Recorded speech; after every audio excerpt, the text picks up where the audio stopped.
All right, let's get ready here for the live stream. It says we're streaming now, so I'm gonna let in the folks. Let's see, meeting is now streaming on YouTube. Let's invite these people in. Boom, boom, boom. And what I'd like to say is welcome everyone to Hash Church 3.0 live stream episode. Oh, let me shut my own mic off here. Let in the folks. Episode 14 is what I wanted to say before I got that shut off. I just have to take the live link real quick.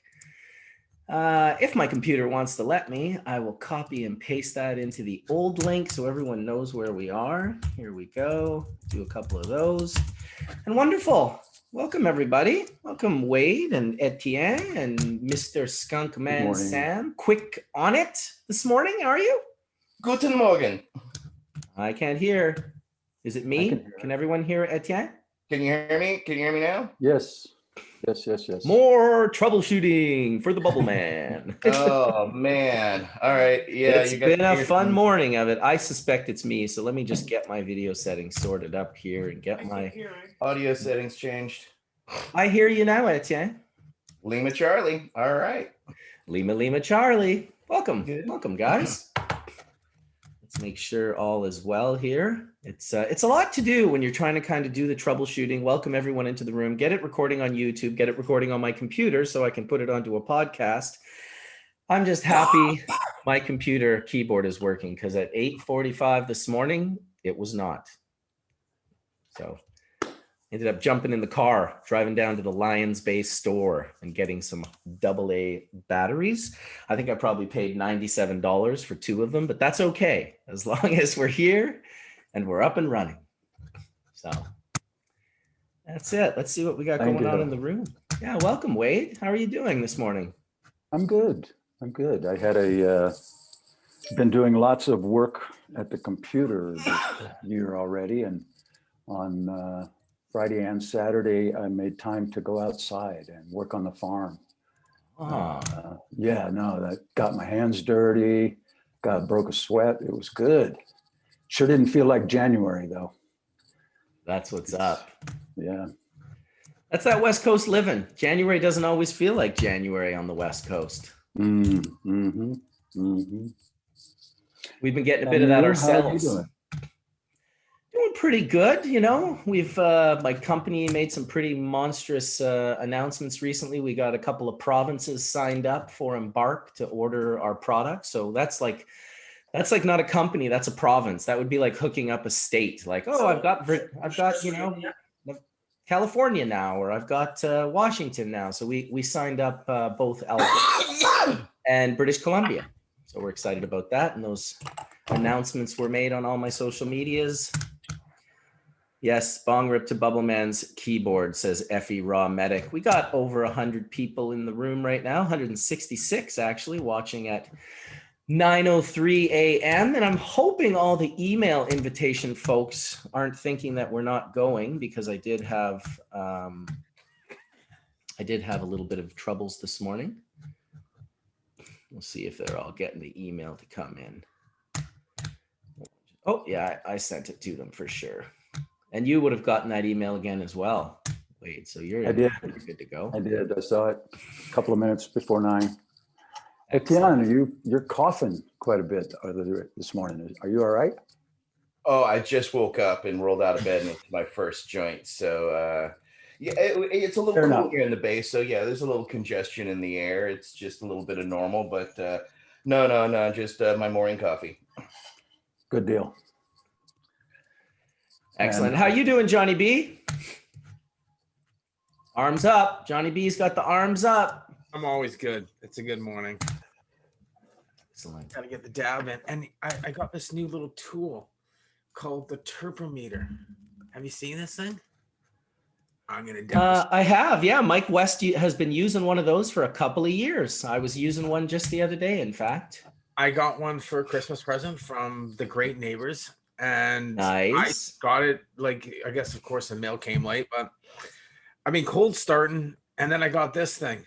Woohoo! 642s. Dude, and I'm in the other boat, Johnny. I've been using Temp Tech pretty religiously, but now I'm just cold starting because I find that when I forget my Temp Tech, I'm too annoyed. I'm like, oh man, I'm not going to get that perfect dab and this, that, and the other thing. And they definitely are different rips. To heat your banger up to like that 900 degrees, let it settle down and drop that dab in is very different from a cold start. But cold start, like, anything, you can get the skills going and towards, I've been doing it for the last 3 or 4 days. And I'm sure I'll end up going back to my temp tech eventually, but it's nice that we have these options. Back and forth we go. Back and forth we go. Have you tried the new Puffco Peak? I did try the new Puffco Peak and I was impressed. You're very quiet again, Sam. We got to get you a little bit louder. But yeah, the Puffco Peak, the new one, I guess it's the Puffco Peak Pro. Is that correct?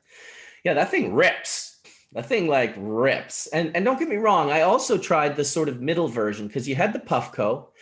Then you had companies create a kit for the Puffco with a different heater, a different coil, all, different pieces that you could put in. And that increased the quality of the Puffco. But now Puffco Pro is released and it's, I was impressed with it anyway. I don't own one, but it surprised me. Yeah, I may try. I burned through 4 Puffco Peaks. So I kind of gave up on that instant, because I hear people all the time. I don't know if you've heard of Clubhouse, but it's a new social media platform with live discussions, and a lot of people get on there and they start talking about their Puffco Peaks. But I'll still stick with my mothership and my D-nail, thanks. That actually still works. So Right. I really like the Puffco Peak Pro. It's one of my cherished. I put this thing through the paces and tried to find what could possibly be wrong with it. And the atomizer alone is such an improvement. And then the temperatures, like you can actually use like full melt in this device and get it to the right temperature. And then you can actually hit plus 10 degrees. If you start really, really low, you can kind of bump up 10 plus degrees at a time. It's really cool. And then I got this little kind of recycler for it, which is really great. I mean, Puffco kind of nailed it with this one in a way that I was not expecting. It's much better build quality. To me, the most amazing thing about the Puffco Peak Pro was actually that with your iPhone or any other smartphone, you can program the temperature so that a single hit starts low and ends high. Exactly. Yep. Another great part. That's like a cold start, right? You hit it a little bit. You get some of those terps. You hit it a little hotter, a little bit more. You increase the temperature. That's how the Trinity pen was designed. The Trinity pen was designed that if you hold that button down for a little bit, you'll get that 500 degree low temp dab. You hold it down like a second full cycle, you're getting up to a 650 dab. And if you did it 4 times, you could literally get your Johnny B like 800 Fahrenheit hot red nail rip. Hey, it's just John. I was gonna say I like the third hit when I do the cold start and then I hit it with the torch again and heat it up and call. Of course you do. You're like you're the anomaly, Johnny B. You want that hot rip. It's what works for me. It's only at certain times, because a lot of times in the morning I really like that terpy like cold start. That's why I like this terpometer. I like those flavors in the morning, but as the day progresses, I guess that hotter hit is what hits me harder. So the morning, those flavors wakes you up. You're feeling more energetic, and as the day progresses, if it got some good pain, then of course I hit it hot, and hey, I'm right back at it. Right there you go. Hey, welcome. Welcome, Best Friend Farms is in the house. Oh, he's just connecting his audio. I'm already like welcoming him when he's not even like fully in, but yeah, we got him hanging out. I think I'm about to do a little dab. I was a little bit nervous this morning. I haven't felt that energy for a while when I'm like, am I going to fail at this? Am I going to like be not able to do this? It was very strange to not have my keyboard hook up to my computer. That's never happened to me before. So the joys of technology. Oh, bro, it's so true. It's so true. Just ridiculous. Yet on the same flip side, the joys of technology, the very thing that allows us to get together during these times of COVID and share our faces and our sort of emotional context and our our words together with all these different people that are watching online. I'm sure we have, geez, I don't even know how many we got in there right now, but I'm sure it's a couple hundred. Hey, at least it's not Google Meetups anymore. Oh my God. I know that whole Google Hangouts thing was like not good. That was Zoom. fun. I honestly remember being in India. You'd have to book a phone call to a Oh yeah. 24 hours, 48 hours in advance. Okay, then you make your phone call and it's screechy, screechy, screechy. Oh my But, God. now I thought of you this week, Marcus. The Kumbh your The Kumbh festival, Mela. Kumbh Mela in India has happening. Right, exactly. Wow. I was there in 1998. So it'll be, yeah, that'll be some years ago now. Holy smokes. I would advise anyone who wants to go check out the Kumbh Mela in India to go check it out. It's definitely a neat reason to have, you know, if you're going to India, it's a good spot to kind of have on your horizon. It doesn't really affect your rest of your traveling. You can obviously continue on from wherever it is. I don't know if it's in Allahabad, Jaipur, Varanasi, or Haridwar, but I'm sure it's going to be in one of those 4 spots because it has been for the last, like, I don't know, 4,000 years or however many thousands of years they've been doing this thing. Pretty cool, pretty cool. Definitely one of my eye openers. Amazing experience for me, smoking hash on the Ganges with the Babas out of the Chillum. And he would, every day, he must have said this. I mean, honestly, this man was like Skunkman Sam in a sadhu. All he said was, one more Chillum we are making, one more Chillum we are making. And that's kind of reminiscent of hanging out with Sam. One more bong load we are packing.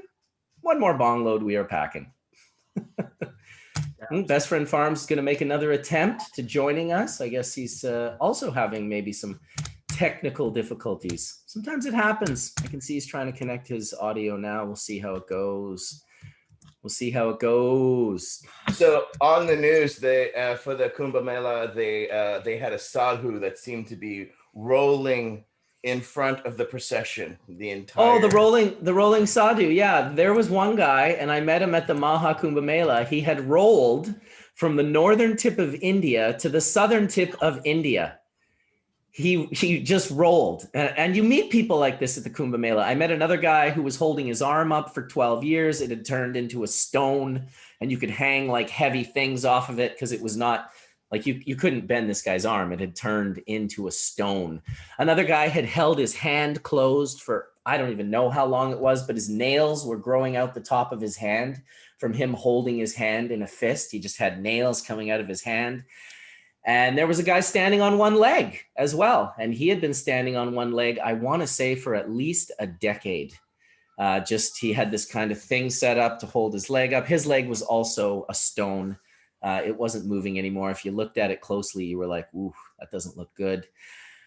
Definitely a trip to just, do things that the mind tells you are impossible. That's the one thing I would say I had in common that kept reoccurring itself with my trip to India was that I just kept witnessing the impossible things that my North American brain didn't believe could happen.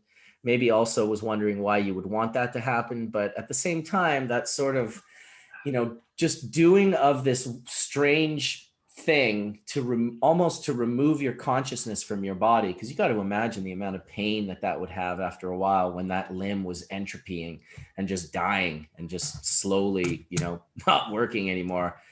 Definitely a trip, not something. What Mark's saying he didn't get the Zoom link again.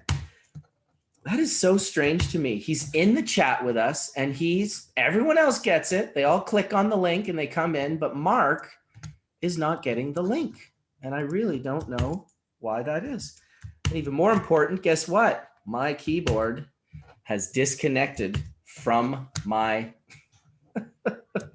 Oh, no. Oh yeah. I got a mouse. I might be able to do it with a mouse. Let's see. Oh, look at that. I could do it with the mouse. That is funny, though, that my keyboard has done that again. Might be an update you need to put You in there need to somewhere. do a bong Might rip. be a new keyboard for Mark coming in here in the near future. Let's hope we don't disconnect and that the mouse will do everything that we need, because these are brand new batteries for this keyboard. Anyway, I just sent the link. I feel that that's happening lately, and I'm not sure why. Like, how could Mark be in a group chat with all of us and not get the link to the show, whereas everyone else clicked on the very same link I sent to the very same chat room? I don't like that, I'll tell you. It's the hash- It took me a couple of minutes to sort out, because there was a thread of emails, and in the first email that you sent saying that you wanted to do a church this morning is the one that has the link in it, and all the subsequent emails did not have it. So you got to go back to that first one and open it all the way open, and there it is, the Zoom link. That's what I ran into, damn. Marcus. You know what it is, Marcus? It's the DEA and the dark cannabis web are trying True to that. keep Dr. Mark away from our knowledge. That's what it is. It's the science, it's the anti-science mafia once again, just doing it. Come on, Hash Church. We got to get these anti-hash churchers. You know what's funny is that 20 years ago, we would have been all over that shit, and it would have been for sure our belief, and it probably would have been also true. So it's not too far of a reality that we've kind of come out of here. But now we got Dr. Mark joining. I think my keyboard's set back up. I think everything is going as it should. Must be a plot. Must be a plot. It's a conspiracy. I don't see him though. I don't see Dr. Oh, he's trying to join. And what about Best Friend Farms? Are you in the house now? Are you like here and we can hear you? He's muted, but he's here. Oh shit. What up, Brian? And see the dark cannabis Hey, web buddy. couldn't stop See that Dr. Mark face? either. Oh my goodness. All right. I you think guys we're doing? dealing with our technical difficulties. We're doing good, man. I'm glad you And made Mark's it in. in. I don't know, Mark. Yeah. It makes no sense. I'm sending links to group chats that you're in, and the other people in the group chat are clicking on the link and coming in, and then you're like, I'm not getting the chat. So I got to go into my I mean, settings. there's a couple Mark Sheldon, so just make sure it's me. You might be Facebook friends with the other ones, right? Oh, that would be weird. That's something. that Yeah, I've there's never a really Mark looked Sheldon into. attorney. There's a Mark Sheldon fire chief. There's a Mark Sheldon shit. beverage guy. Yeah, there's a few of us. Or Oh yeah, send invites to all them guys. and there's another one that's a real one. Hey, I found another Etienne Fontaine in France, so it's possible. I got 16 Johnny B's. Okay, 16. If you punch in Mark Richardson into Facebook, there definitely comes up about like 300 or 400 black guys. And so I guess my name is more of a black guy name than it is a white guy name, at least according to Facebook, which I'm pretty good with. And we're all from Africa. That's what I heard. That's what I heard. That's what they told me. That's what they told me. So yeah, just a nice chill Sunday. You know, I've been kind of like, regardless of whether or not we have a plan or a discussion or something really juicy to talk about, I thought, you know what? People have really been digging the consistency of the last 2 or 3 weeks of us kind of joining. We don't have to commit to 4 hours every day, but if it comes and it happens and a natural conversation seems to develop like it usually does, well, then so be it. And first off, I want to shout out, geez, how do I shout out Rob? His name is like Gizzer Forever, whatever one. He's on Instagram. He is the dude that took the, I guess, Snapple advertisement that we've jacked, turned it into the all natural hashish made from the best stuff on earth. And that is the avatar for the Hash Church show today. So I wanted to give him a shout out because I just found it on Instagram and, you know, just posted it and said to anyone, hey, please, if you know who created this, please, you know, let me know so I can give them a shout out. And it ended up being a good friend of mine from out east. So shout out to you, Gizza, wherever you are. I know you're smoking that hash. He's also responsible for the HREAM, you know, hash rules everything around me. Sort of shirts and graphics, the Hreem. I know Brian knows what that's all about. He's definitely like, ooh, yeah, I know. That's awesome. You know what we should do sometime? We should all find our person who has our exact same name and have them all appear in Hash Church together, all confused. Dude. Epic confusion. Dude, that's some April 1st shit right there. I mean, my God, Etienne. That would be so funny. People would be like, who are all these people with like all the people's names? Like, who are these people? Make sure that you have 7 black guys instead of you. Absolutely. Dude, trust me. I've like spoke to a few of them on Facebook. We're good to go. We're lined up. We are lined up. It's funny to bring them in. So we're glad to have you here, Mark. That was a little bit scary that you weren't going to make it in. Yeah. We always appreciate your perspective here in Hash Church. And geez, without you talking, my goodness, that's half a show right there. Well, it's great to be back. I always check in with the chat in the morning, usually over my coffee and dab in the morning, and I'll look to see who's on chat. And usually it's John Maddox and Bingo Yes. Lombardi. Yep. And 70s Mama will be in there every once in a while. Yeah. And it's just, again, this thing that happens that's independent to the show itself, but just this gathering of people. And again, just to not go back to the Grateful Dead thing, but it's kind of like before the concert, people sort of wandering towards the venue. It's getting ready for the show. It's these people who are in line who are here for the show, but they're psyched to be getting ready for the show. Getting ready for the show is sometimes more fun than the show itself. Well, it takes a lot longer when you're traveling from like the center of Canada and driving to some venue on the East Coast, and you had to get tickets and you had to cross a border and you had to like break down and get pulled over by cops and almost busted. And then you got ripped off, but then you got good weed, and then you ended up at the concert venue, but you had a flat tire, but then you found some grilled cheeses, you ate some mushrooms, you ended up in the venue. The fucking show was killer. And let's do it all over again tomorrow.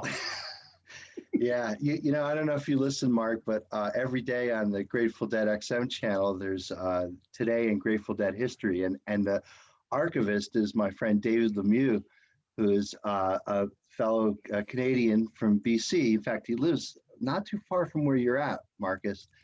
He's a really cool guy. He fishes, but he's just like, he's really into, again, just keeping the archive of the Grateful Dead, and he's on every day. And so for those of us who listen to the XM channel, we listen to Grateful Dead stories from him every day. And he's always got that whole, thing about how to cross the border, how to navigate the border and go to these, ultra psychedelic crazy events and still come back to society and reassimilate back to Canada, Yeah, I've listened to him as well. I love his stories, and they're just they're classic, and they're great because we relate to them. The easiest I ever got over the border here in British Columbia by far, because I'd been trying and just constantly getting denied. But when Fish came up, and I can't remember if it was like 96 or 7 or 8. But one of those years, I was just like, I was at the show, I was like kind of tripping, and it was just like, everyone was like, all right, man, we're going, it's like, we got to go back. We got to go. Portland's tomorrow, like, I'm like, all right, well, you know what? I'm fucking coming. And I just got in my car and drove with this procession of freaks. And at the time, I looked really like the least amount of a freak, and I was in a brand new rent-a-car. So I want to tell you, I got through there so quick. Every single person that was at that show that was wearing patchwork clothes and dreaded out and like just super flying their freak flag, they were all pulled over. When I drove through, I could see them all getting torn apart by their vans. None of them cared because they're all Americans anyway, and they can't be denied into their country. But I'm the Canadian, and I can be denied into the country. I don't really care about being denied into America, other than the fact that I really want to see the show tomorrow in Portland. From the actual venue, not from someone's recording like a month later. So that's what it's up for me. All unnecessary. The whole fucking border hold down is just such a bunch of bullshit, man. It's just, It is. It's a bummer for sure. It's definitely a bummer for us to have between our two countries. We were talking about it the other day, how great a country from like the tip of Alaska, maybe down to like Guatemala or Venezuela or something. Just have a West Coast country. We've all dreamed about it Yeah. in the past. No borders. Get Elon to build some crazy tubes that just we can blast down there in like 4 hours or whatever, going 600 miles an hour. That would be pretty sweet. But we got what we got. Got to do the best we can with what we have, and it doesn't stop us from dreaming, because had we not been dreaming all these years, I'm certain that my company wouldn't have been signing contracts with provinces for hash supply. And I'm sure that Etienne wouldn't still be doing what he's been doing for the last 20 to 30 years, and many others. So clearly the things that we've been doing. Congratulations on that, Mark. I know that that's no easy feat, and being able to, get your product into the, masses, or at least having that ability to grow that market share is just an unbelievable opportunity. But remember what they always say, be careful what you wish for. Now a lot of people need your hash, and it's like, whoa. I mean, when you scale up production to say like multiple kilograms, it's one thing. But when you're now doing that at hundreds of kilograms, that is just, whew, yeah, hats off to you. I mean, and a responsibility, like you said, it's Yeah. a responsibility. It's not just about supplying one time. It's about supplying and then consistently supplying and making sure that you're taking care of both your medical patients and your rec market. Because I do see, some difficulties in having both of those markets. I see a lot of companies kind of go like, just right to rec. Med can be difficult. You have to deal with patients. There's all these other things. And I feel like I don't like the idea of the med patients getting the short end of the stick on all of that. So it's definitely a discussion, and it's something that we're going to pay attention to. We want to make sure that everyone has access. GMP compliant, Mark? Like, is it going to be GMP compliant if it's not there? It looks GMP compliant. Eventually, absolutely. Eventually, we've got GMP consultants that we speak with on the regular, and it's definitely, GMP is serious business. It's great to get into that pharmaceutical market and into, markets like Germany and parts of Europe like that. But at the same time, you want to talk about needing a runway to create a GMP facility. The costs are so over the top. They're already over the top with our, I don't want to say over-regulated industry, but it is very regulated. I think we look at it as way over-regulated because of how under-regulated our food and our water and our air tends to be. People are just it's so easy to poison either of those three things, and you can profit off that poisoning substantially. And so people in the cannabis industry are kind of like, why do we have to be so regulated? And it's kind of like, you know what, don't worry about it. It's good for the patients on that sense. We don't need to be over-regulated from the perspective of packaging and all that bullshit. But when it comes to the over-regulations of certificate of analysis, making sure we test, being extremely, extremely sensitive about what, if any, pesticides or fungicides are being allowed, and all of that sort of thing. I love the sort of over-regulated, that side of it. I dislike the over-regulated aspect of, some of the rest of it that comes into play, where you just get painted into these corners, and you just gotta, do your best to get out of those corners, and to create this thing that has not been yet created. It's just still scaling up. It's just still happening. So I would like to tip my hat off truly to all the companies, both in the US and Canada, that have managed to get products to the market. It really is a long and winding road, but it's worthwhile sticking to it. Marcus, could I ask a question? So when you're using all that water, are you recovering anything from your water? Because I would assume, again, part of your GMP would be to try to, again, standardize a process to make sure that you're getting everything that you need to get. And I would also just think from a sanitary point of view, sending hash water down the sink may not be the most, best, route for its sanitation. So what can you comment on, like, the discharge of your water? Well, we're definitely looking at it. We're building a quiver, as you know. So the whole purpose of Embark was to build a quiver. So when I started the company with my partners, part of me was wanting to stick with my ego and be like, you know what, I'm the solventless guy, and that's what this is going to be all about, bubble, and that's what we're going to do because that's all I've been doing. And I I sort of thought of these different conversations I've had. I think of my relationship with Dr. Mark. I think of my relationship with Mike West, some of my, chemist friends that understand that it's just chemistry and it's just molecules and chemicals are everywhere and everything. And that sort of helped me to the point where it was like, you know what, if we're going to build this company, I don't mind having a big solventless division, but I really believe the quiver is going to be important. And it comes into importance with your question when you start deciding, look, how are you going to recover the terpenes or the phenols out of your waters after you've washed it? Is there anything that you can do for that? If you've got a solventless setup, that's going to be a little bit more difficult. But if you've got 7 modalities of extraction, you've got CO2 and hydrocarbons and ethanol and dual solvents and terpene extraction and dry sift, rosin, and bubble hash, now you have these modalities that you would require. So we are setting things up so certain things that happen in the solventless room that we don't want to just discharge out can be saved and eventually go over to that other side of things. So things like pressing rosin bags, things like not wanting to put the 220 into your final product, but it's 40% or 30%, it's contaminated, but it still has resin in it. The client doesn't want it mixed into their A or B grade, but we don't want to throw it out. So all of these little things, we're definitely thinking consciously, and we definitely don't want to be just tossing things away unnecessarily because we understand the value of the plant. So we're working on it is the best answer I can give you. And I'll explain my answers with Embark, like I did on my live show yesterday.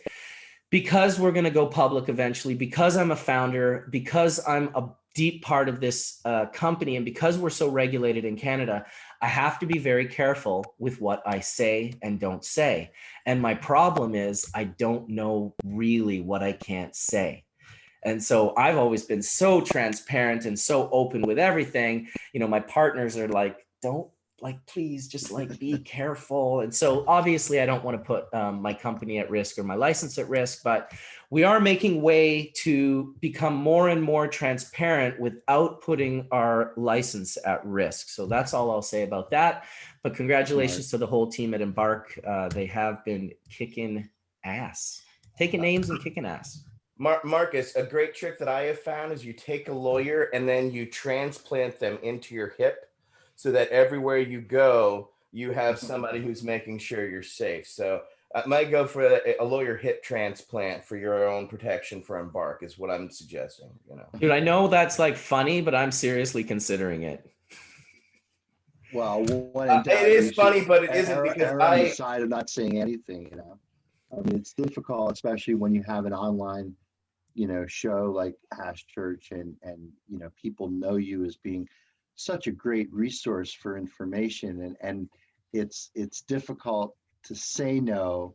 I've had to do that too, Marcus. It's impossible because the community is so hungry for information, and they'll come to you with such passion and want to know everything, and you can't always divulge everything because part of the value you're capturing for Embark is for a group of investors who that's just it.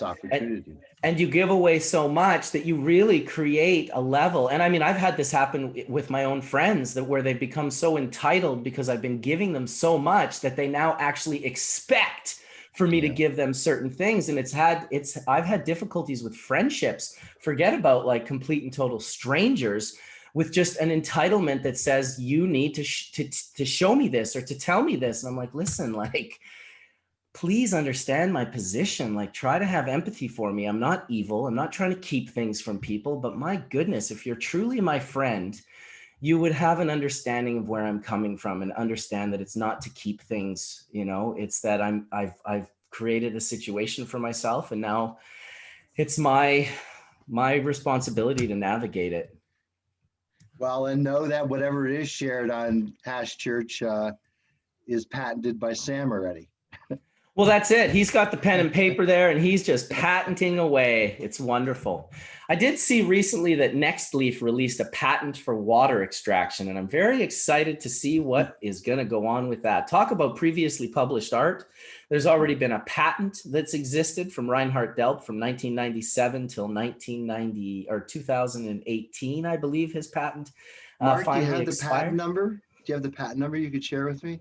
I could find it for you real soon by just punching in next leaf. So for everybody out there, you know, like a lot of people have been asking me about patents because I got a couple, and you always have to look at the key thing in the patent. Always look at claim number 1. Look at claim number 1. Claim number 1 is what they're claiming. That's usually like their main thing. And if you look and if you can figure out a way around claim 1, well, then it's probably not going to hold up. And there's still no precedent in the United States for cannabis-based patents to hold up in an infringement case against it. So there's still a lot of questions about whether or not you want to patent anything at all. You know, why would you do that? There's a lawsuit now, right, between GW Pharmaceutical and Canopy, I think, right? Oh, yeah. And I think I heard about this on the BizCon thing, but if memory serves me correctly, people have been using CO2 extraction for botanicals for a long time. So where is the invention on using it for cannabis? I don't know. Okay, Well, someone patented it a long time ago. Mike West was the one telling me about this, and he sold it for $10 and 1%. And Canopy bought that patent by buying a bunch of companies up that happened to hold that CO2 patent. And like anything, I think most people were just, because it was patented a while ago. It's an older patent. And so I guess, you know, people were like, well, there's no value to that. And then Canopy bought it, and kind of some lawyer probably saw it in their portfolio and was like, holy shit, like let's look into this. And yeah, I wish Mike West was around because he has a little bit more information. Mark, am I missing something? There are companies that sell CO2 extraction machines. Oh, I There's know. all kinds of people out there doing CO2 extraction. How is well, think of how many people to one company. Think of how many people were making bubble. It's like saying using water to make coffee is proprietary to Mr. Coffee or something. Agreed. I'm 100% in agreement. I felt like it the first time around when I was in my lawsuit with Reinhardt Delp, and found myself for 5 years in a lawsuit because I was selling bubble bags, teaching people how to make water hash. And here's this guy saying, well, I patented that in 1997 before I showed Mila. You know, which I guess Mila maybe didn't know because she showed the process to Mark Rose and Eldon a couple of days later, and they were sitting there looking at it, and Eldon was like, 2 5-gallon shaped nylon bags with screen bottoms, and you've got the same thing. Mark Rose is sitting there going, it's the isolator. It's using ice to isolate. It's the isolator. He named the product. He manufactured the product. Eldon invented the product. Mila sold the product. And that's really was the beginning of Reinhardt Delp, you know, kind of losing control of his market cap. I came along, tried to sell isolator bags. It didn't work out. So we made our own with extra bags and extra screens, and that became bubble bags. And that's how I ended up in a nice little 5-year lawsuit with Reinhardt Delp. Happily paid him 6 figures out, which I was very happy to do because that was the honest, right thing to do. Mila was kind of trying to portray that she was the one that got screwed. In reality, it was Reinhardt Delp who got screwed. And I made sure that he got paid for that, and that I paid for him for royalties for the entire time my company was alive, from 1999 right off into the future. So I felt pretty good about that, but it is interesting how the history can be rewritten. For a very long time, nobody knew Reinhardt was involved whatsoever. They just thought of me as a guy that came along and stole the isolator idea. I would also like to say that I took care of Eldon by giving him free tickets to the Legends of Hash parties. And I also took on Mark Rose as my manufacturer, the very same guy who named isolator bags and manufactured them. He ended up hitting me up a couple years later because I guess Mila decided to get Turkish immigrants to make the bags instead of the Nepali people that were doing it in Nepal with Mark Rose. He felt a little screwed. That pushed him over to my camp, and we've been working happily ever since for about 20 plus years. So there's a little history of water extraction for you right there. Maybe there'll be new history 20 years from now with people like Nextleaf and their patents. I don't know how it plays out, Mark, but I'll tell you, patent court is terrifying. You think that it's going to play out one way, but it never does. And the judge can lean any way he wants, and you can still end up burning hundreds of thousands of dollars in the courts, you know, with the case over years. So my advice is that companies get together, they work things out. Don't bring lawyers into it, because they are the ones that will they're the ones that will take your money, and they're almost like secret partners on both sides of the table. They want to be difficult back and forth because that's where they make their money, unfortunately.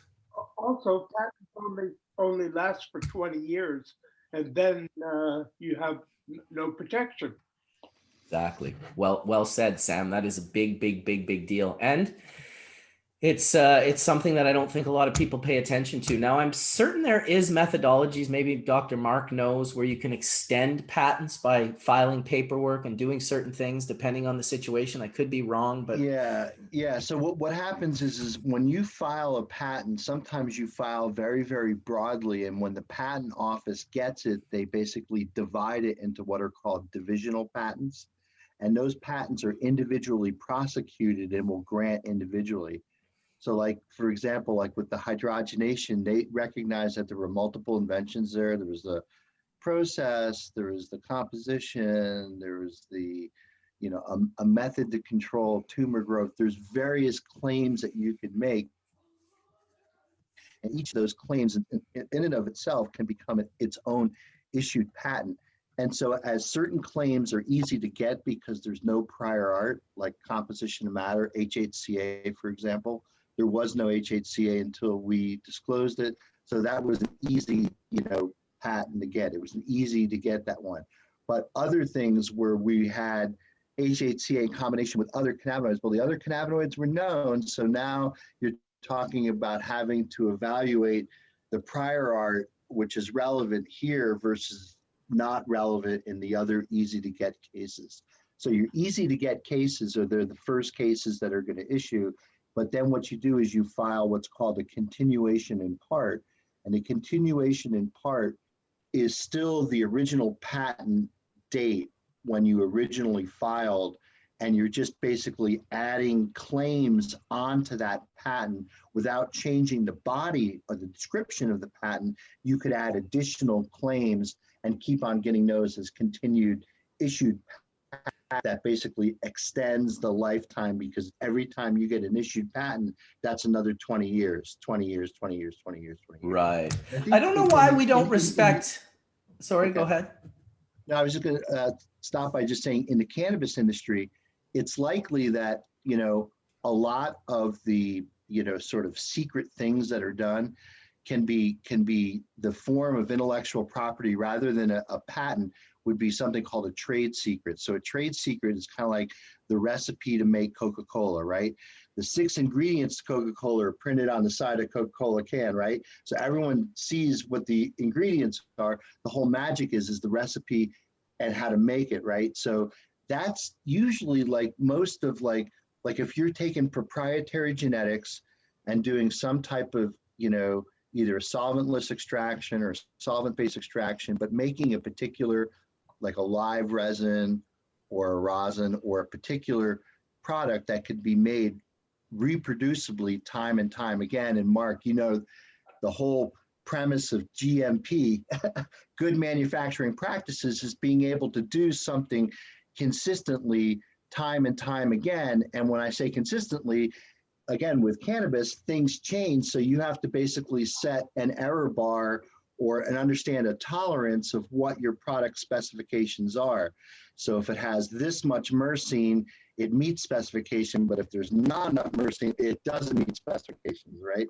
And it could go on to basically be another product, turn that stuff into distillate or something. But GMP is again, it's in all the other industries for food ingredients, for the ingredients that we use in our medicines, for the ingredients we use in the cosmetics and personal care product industries. So these are all the adjacent industries that were basically already using good manufacturing practices. Now this will spill over into the cannabis industry. And it's just really good to see, because again, when you're doing small scale hash production, you could see the nuances of how this thing could come out very different, even on a small scale. So imagine now committing, hundreds of thousands of grams or liters. Now you're talking about, a lot of material being processed at any one particular time. So trust me, I know it well. It's terrifying. There's very small numbers. Like if you get a skew, it's got to be between this percentage of THC. They're not, thank God they're not doing it with terpenes yet. Like, oh, you don't have enough myrcene, that fails. It's like, but if you put something into your skew that falls below or goes above your THC percentage, you know, you can't sell it under that skew anymore. You'd have to either make a new skew or you'd have to have another skew made that it fits into, and so you have to do all of these different things. It's definitely a very complex system, but at the same time, this is all we wanted for the longest time. Stop segregating us. Let us assimilate into society. Let cannabis be a part of the world, and a big part of that, this is what comes along with it. Like, of course, if it's going to be a big part of the world and it's not going to be segregated into the closet anymore, well, then it's going to be like everything else in the world. And it's going to fall into all of those other sort of,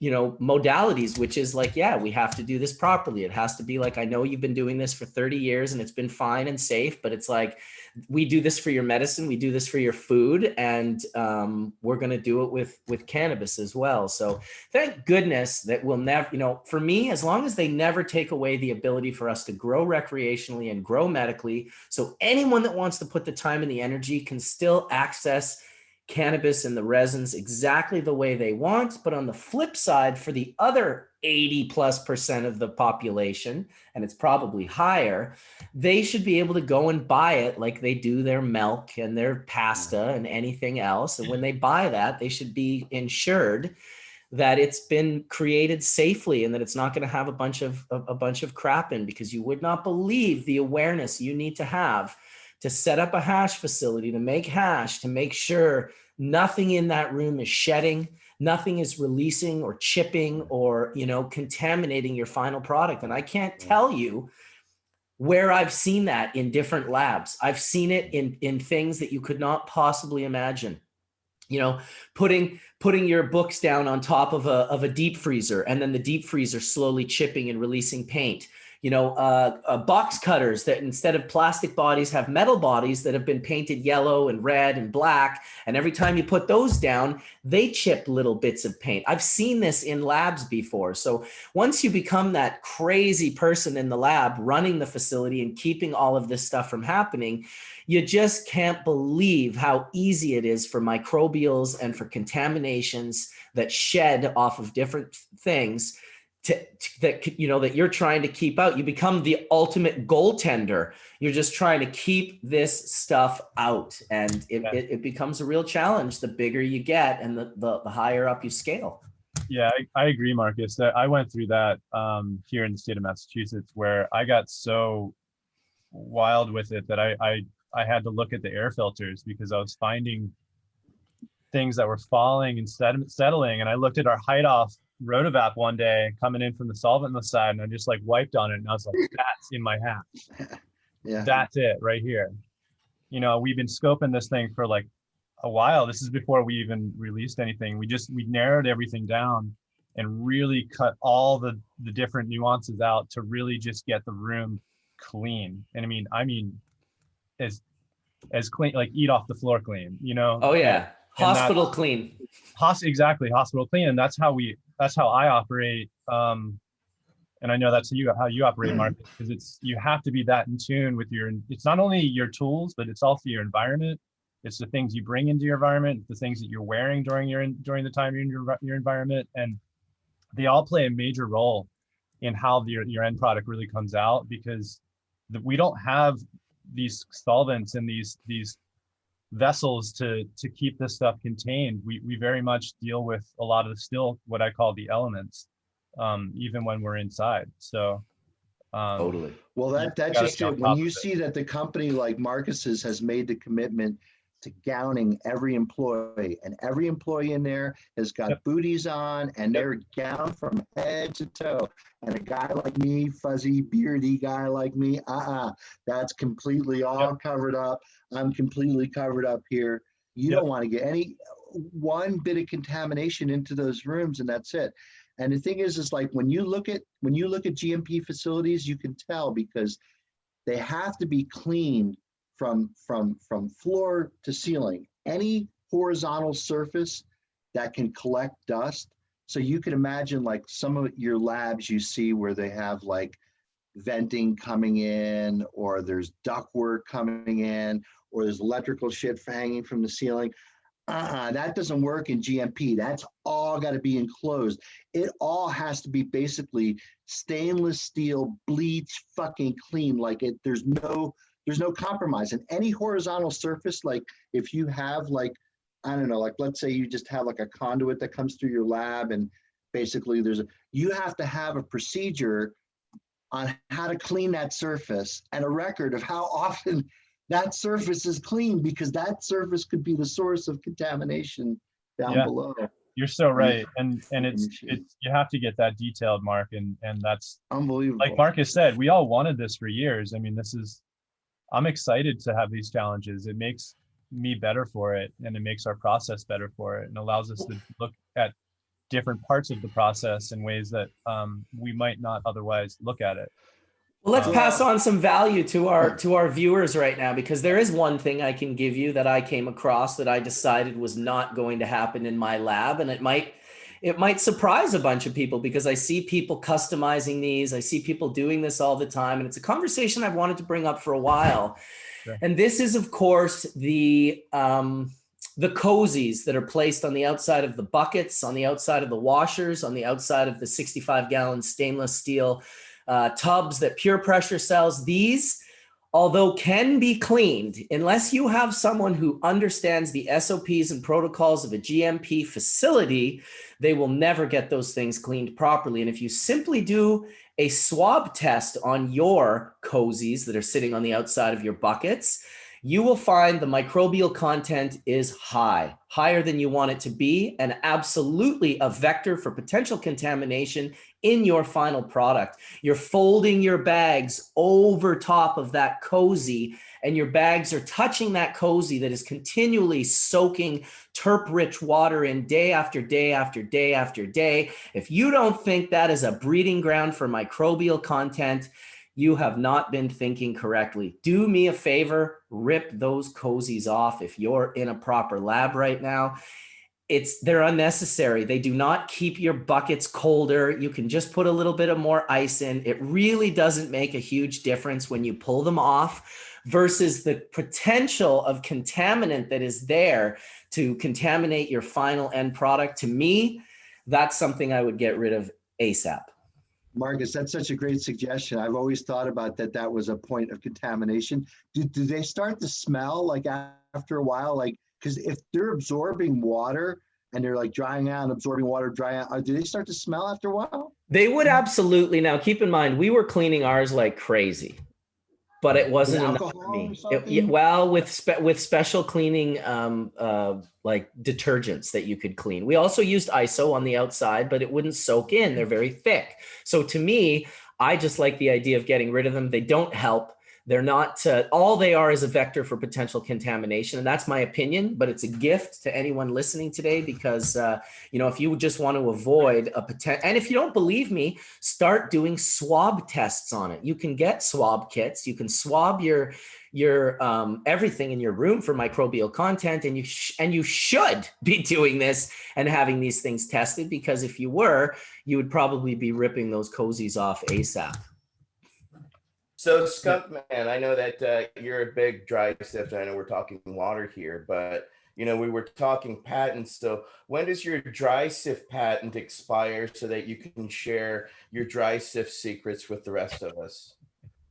It is not a patent. It's a proprietary information. It's called a trade secret. It's the Coca-Cola recipe. But I did tell a few key people in the universe, and I told them, once I'm dead, they're free to do whatever they want with the information. But don't hold your breath, because I ain't going nowhere. Exactly. And Sam, I can concur. You did absolutely say exactly that to me. And I have held that respect. And I've had people be pissed at me for being loyal to a mentor and a friend, if you can imagine, which is fine.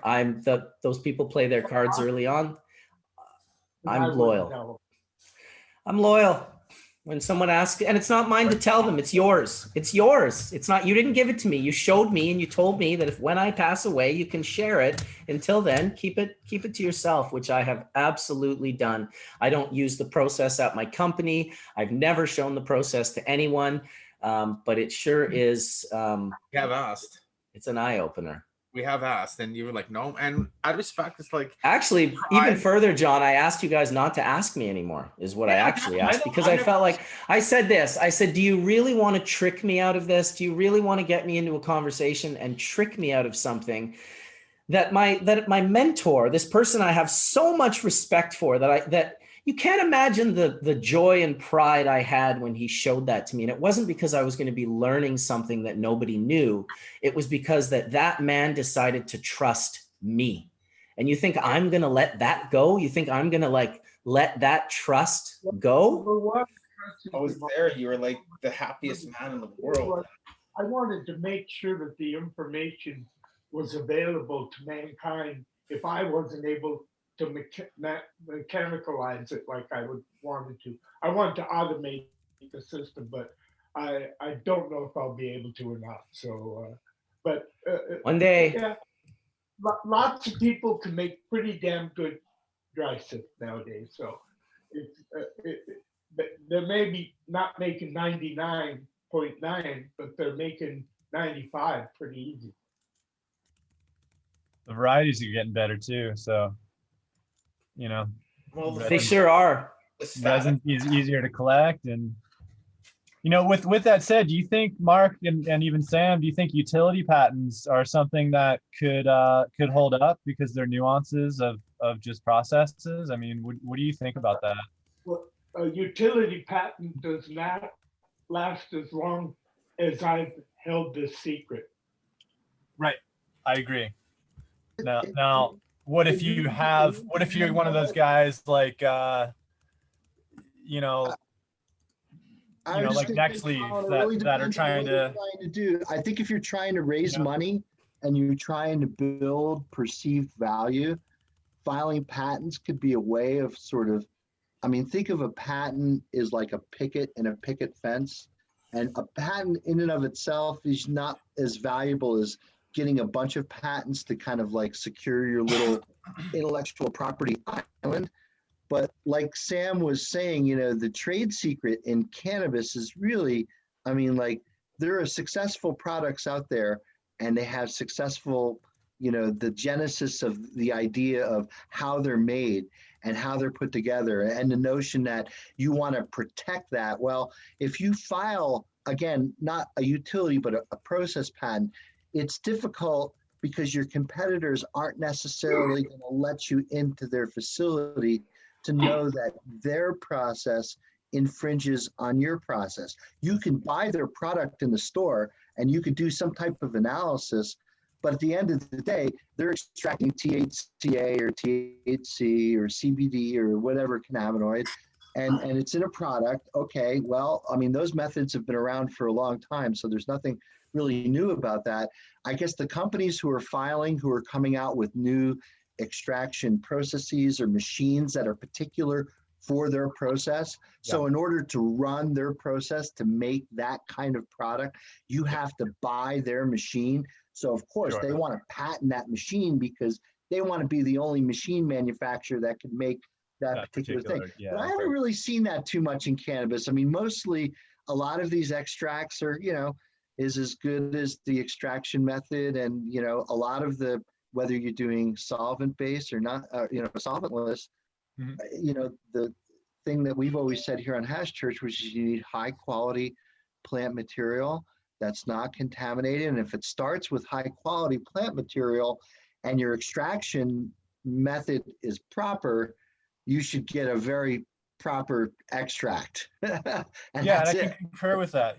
I've gone through a great deal of material this past year alone, and I've seen varying sizes of types of quality and yields, and at the end of the day, we have a specific target to make full melt, and there's things that you always have to adapt to, and it does become about your process as well as the material. But there actually, like you're saying, there's more sides to it. It's not as black and white as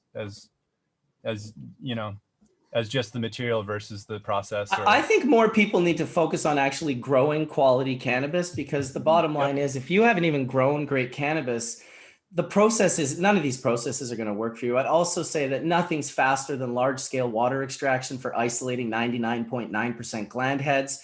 You all have had access to it for 20 plus years. So what, you just think you're going to get access to this new thing and it's going to change your world? Trust me, the thing that will change your world is growing better weed. Focus on that. That is important. I agree, Well, Marcus, and what are you 100,000%. Like we were talking last week, I mean, having testing that we can test the material now and have methods to say, okay, what is the impact?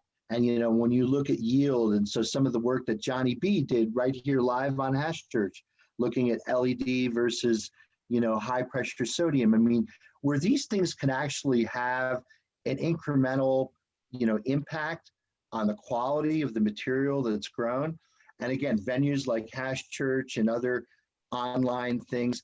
By the way, Marcus, speaking of online things, I saw your Curious About Cannabis podcast. Very nice. Curious About Cannabis podcast, that a podcast with Marcus. Y'all should check it out. It was great. Marcus tells his story. But you know, there's so many things that I think that you can do, like, you know, the Dragonfly Earth Medicine school of thought of regenerative cannabis, you know, kind of like what we were talking about with the guy from SC Labs. I'm forgetting his name right now, Alec, right? So having those analytical methods now, not only at the third-party testing lab, but at your production facilities themselves, where you could actually follow the biomass you're getting in the building.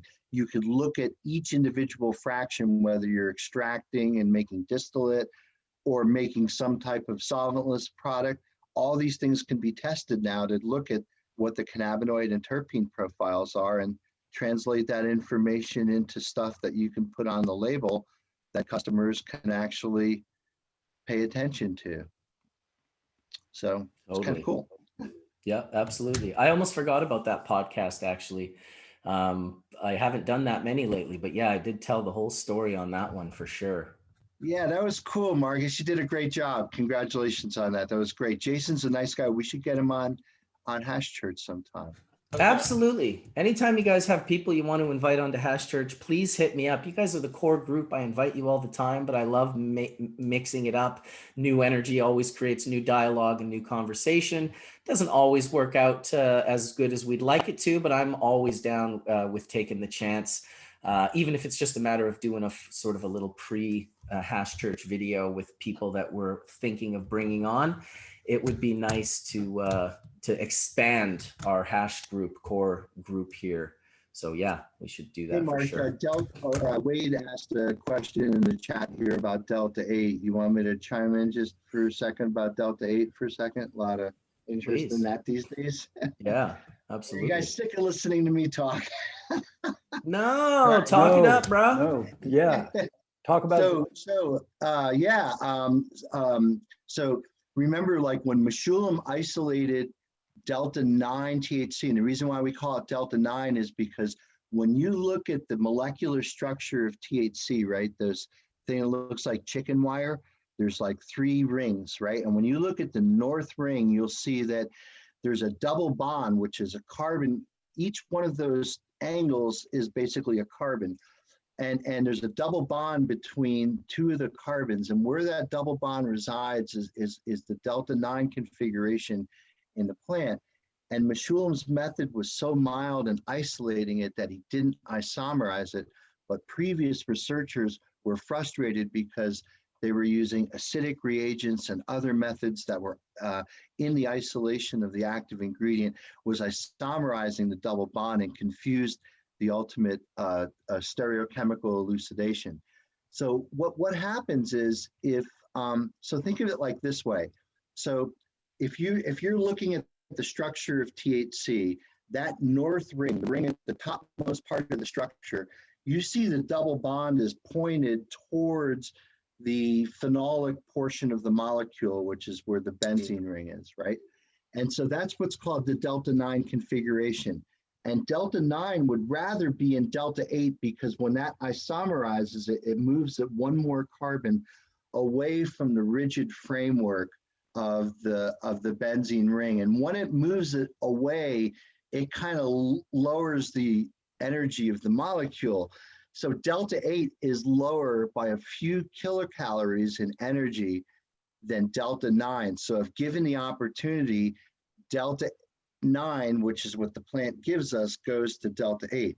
Now, the other reason why this is important is because, again, because CBD is CBD can be chemically converted into either delta 8 or delta 9 THC.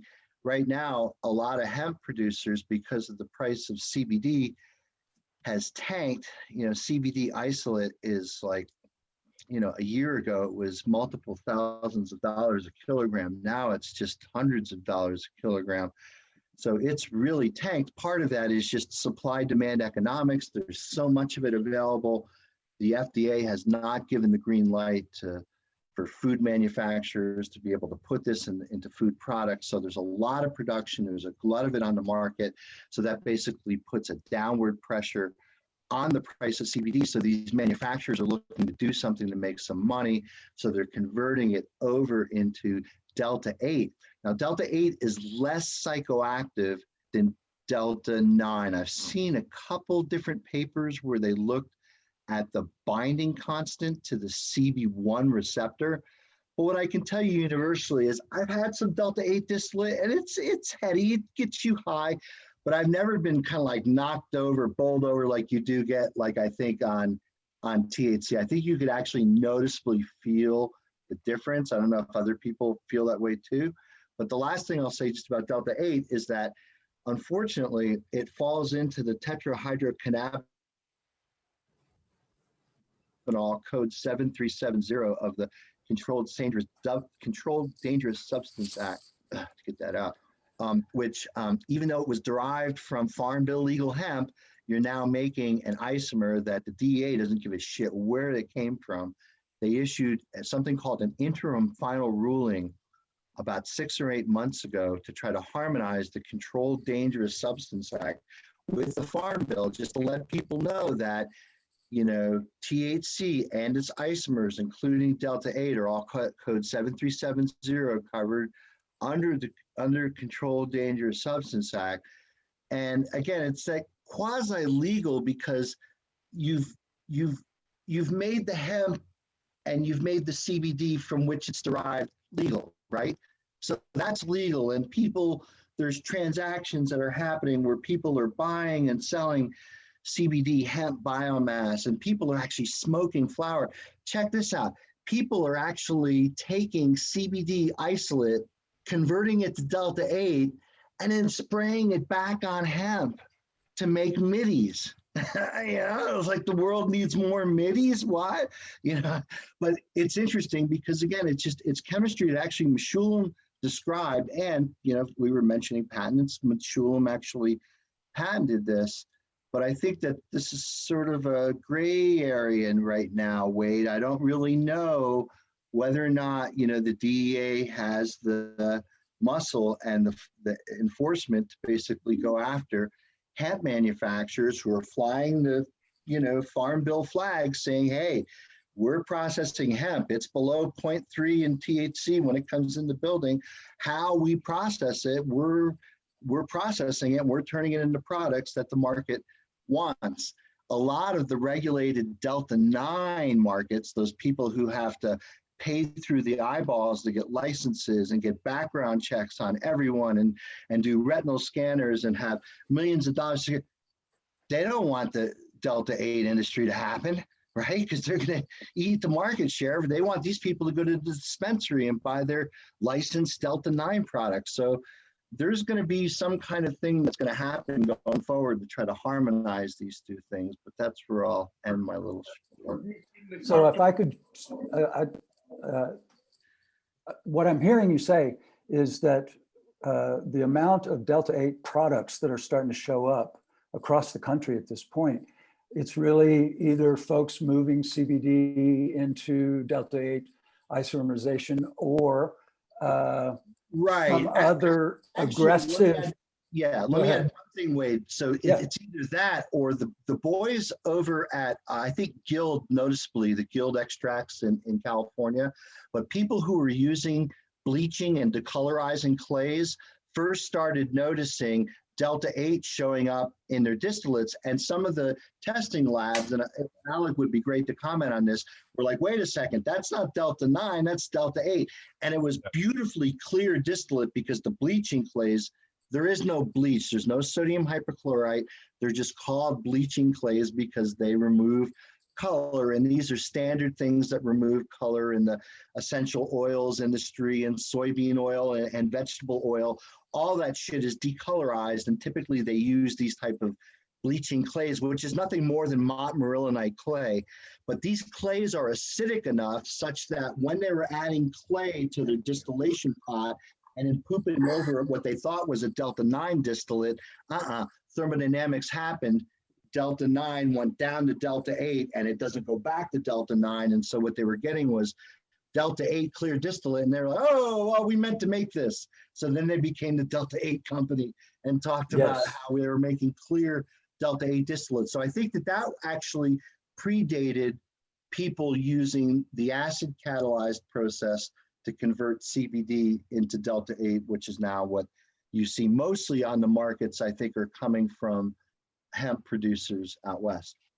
Yeah, the first time I ran into Delta 8 in a test result was one of our manufacturers was trying to clean up a batch of cannabis that had, I think it was spinosad in it. And he was doing a chlorine bleach. And yeah, what we got back, it had a bunch of Delta 8. And I couldn't find much science at that point on how Delta 8 affects patients. Again, but I heard you reference earlier that you had seen some papers recently. It feels like a THC would, but it feels less potent. It doesn't quite do it for me. But I know some people love it, and certainly, like, I guess if you're used to smoking hemp flower, and now you got hemp flower sprayed with Delta 8. It just took a circuitous way of getting back to the flower, right? Thank you, Mark. Mark, did you know that for the last few years, people have been marketing high CBD 8 cannabis? But the truth of it is, as we both know, cannabis does not produce Delta 8. It's a degradation product. Yeah, I always thought that was the case, because if you look at the biosynthetic pathway, the way the molecule comes together from CBGA, yeah, it's an intramolecular cyclization, and it makes one particular configuration. It would have a plant synthase that would produce Delta 8. But it doesn't. Now, it was really interesting what we found, and I think I gave a talk on this at American Chemical Society national meeting a couple of years ago, which was we took Delta 9 THCA that was purified, and we actually isolated the Delta 8 acid by isomerizing the Delta 9 over to Delta 8 without decarboxylating it. And so we had some analytical data that supported that. So that was kind of cool, because there wasn't really too many reports of that. So, but I agree with what you're saying. I think only Delta 9 is what occurs in the plant. From what I understand. Mark, you had Delta 8A. Yes. THC 8A. Yes. Yeah, cool. Isn't that cool? Yeah, it's way harder to find the Delta 8. Yeah, so I thought we were the first people to identify that, but actually a Swiss guy came to my talk and pointed out that there was a Roger Pertwee paper from a number of years ago where he and Hanus had actually spectrally characterized it. So, but it's buried in the middle of a tetrahedron letters paper from the middle of the 80s. You would not necessarily find it by looking for it, but man, there's a lot of gems out there. It's really cool. I didn't even notice that Josh and Alec came into the room. So welcome to both of you, and sorry for that. for not welcoming you Shut up. right away. Please. Good morning, everybody. Happy House Church. Happy Hash Church. There's And Kelly in blessing the to the house. family. Never want to interrupt a good conversation. So that was super interesting. Thanks, Hi, Mark. everybody. Good morning. Happy Hash Church. Good morning, Kelly. Thank you for breaking up this absolute sausage party. It's we got to get more women in here. There's just no doubt about it. We It's a good one. appreciate you. We Amazing appreciate you. conversation. Awesome. Hi, Kelly. Kelly, could you do me a favor, Kelly? Yeah. Tell me that I'm important.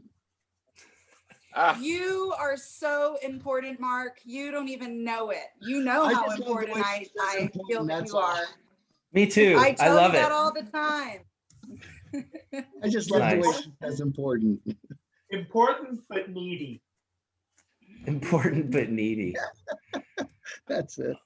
Oh yeah, lots of mansplaining going on. You know, I got into a conversation with my friend the other day about mansplaining, and she was going off on how she's like, oh, like men just constantly mansplaining to women. And I said, listen, no offense, but that's not a gender thing. Men mansplain to men as much as they do it to women.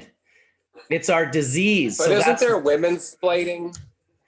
I don't know. I just There's think of gotta it as be like women's the voice of reason. I just think of it as the voice of reason personally.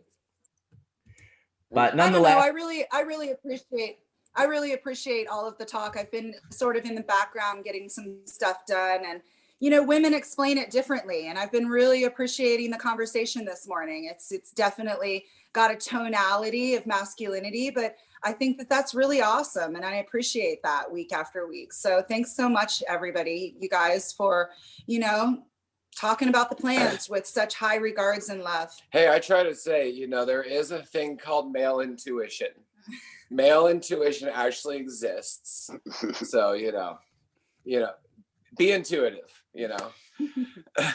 Hey, Mark, I was wondering, have you ever done any extracting of endophytic fungi or bacteria from plants? I haven't, but more people are asking me about that every day. You know, we talked a little bit about this last week, just because there's been more, you know, municipalities that are now making, you know, fungi, you know, or decriminalizing it or making it available. And actually had a conversation with Alec on whether or not the analytical labs that are in place now for the cannabis industry are going to start doing the analytical, you know, testing for some of these, you know, fungal type products. Because as you know, I mean, having good analytical methods is really important for accurate dosing, especially if you're talking about, you know, medicine for people who don't want the high of the psychedelic experience, but perhaps needed to control depression or other things.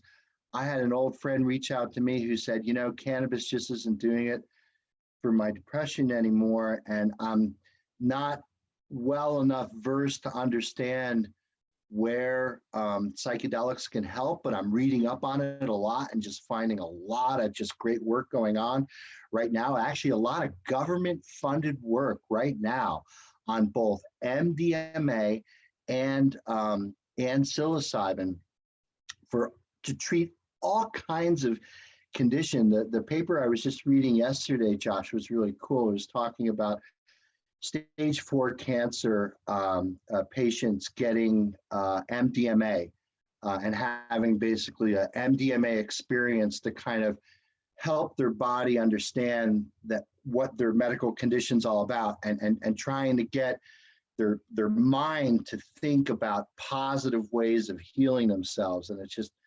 so just powerful, and just, yeah, a lot of great work being done right now, man. It's so cool.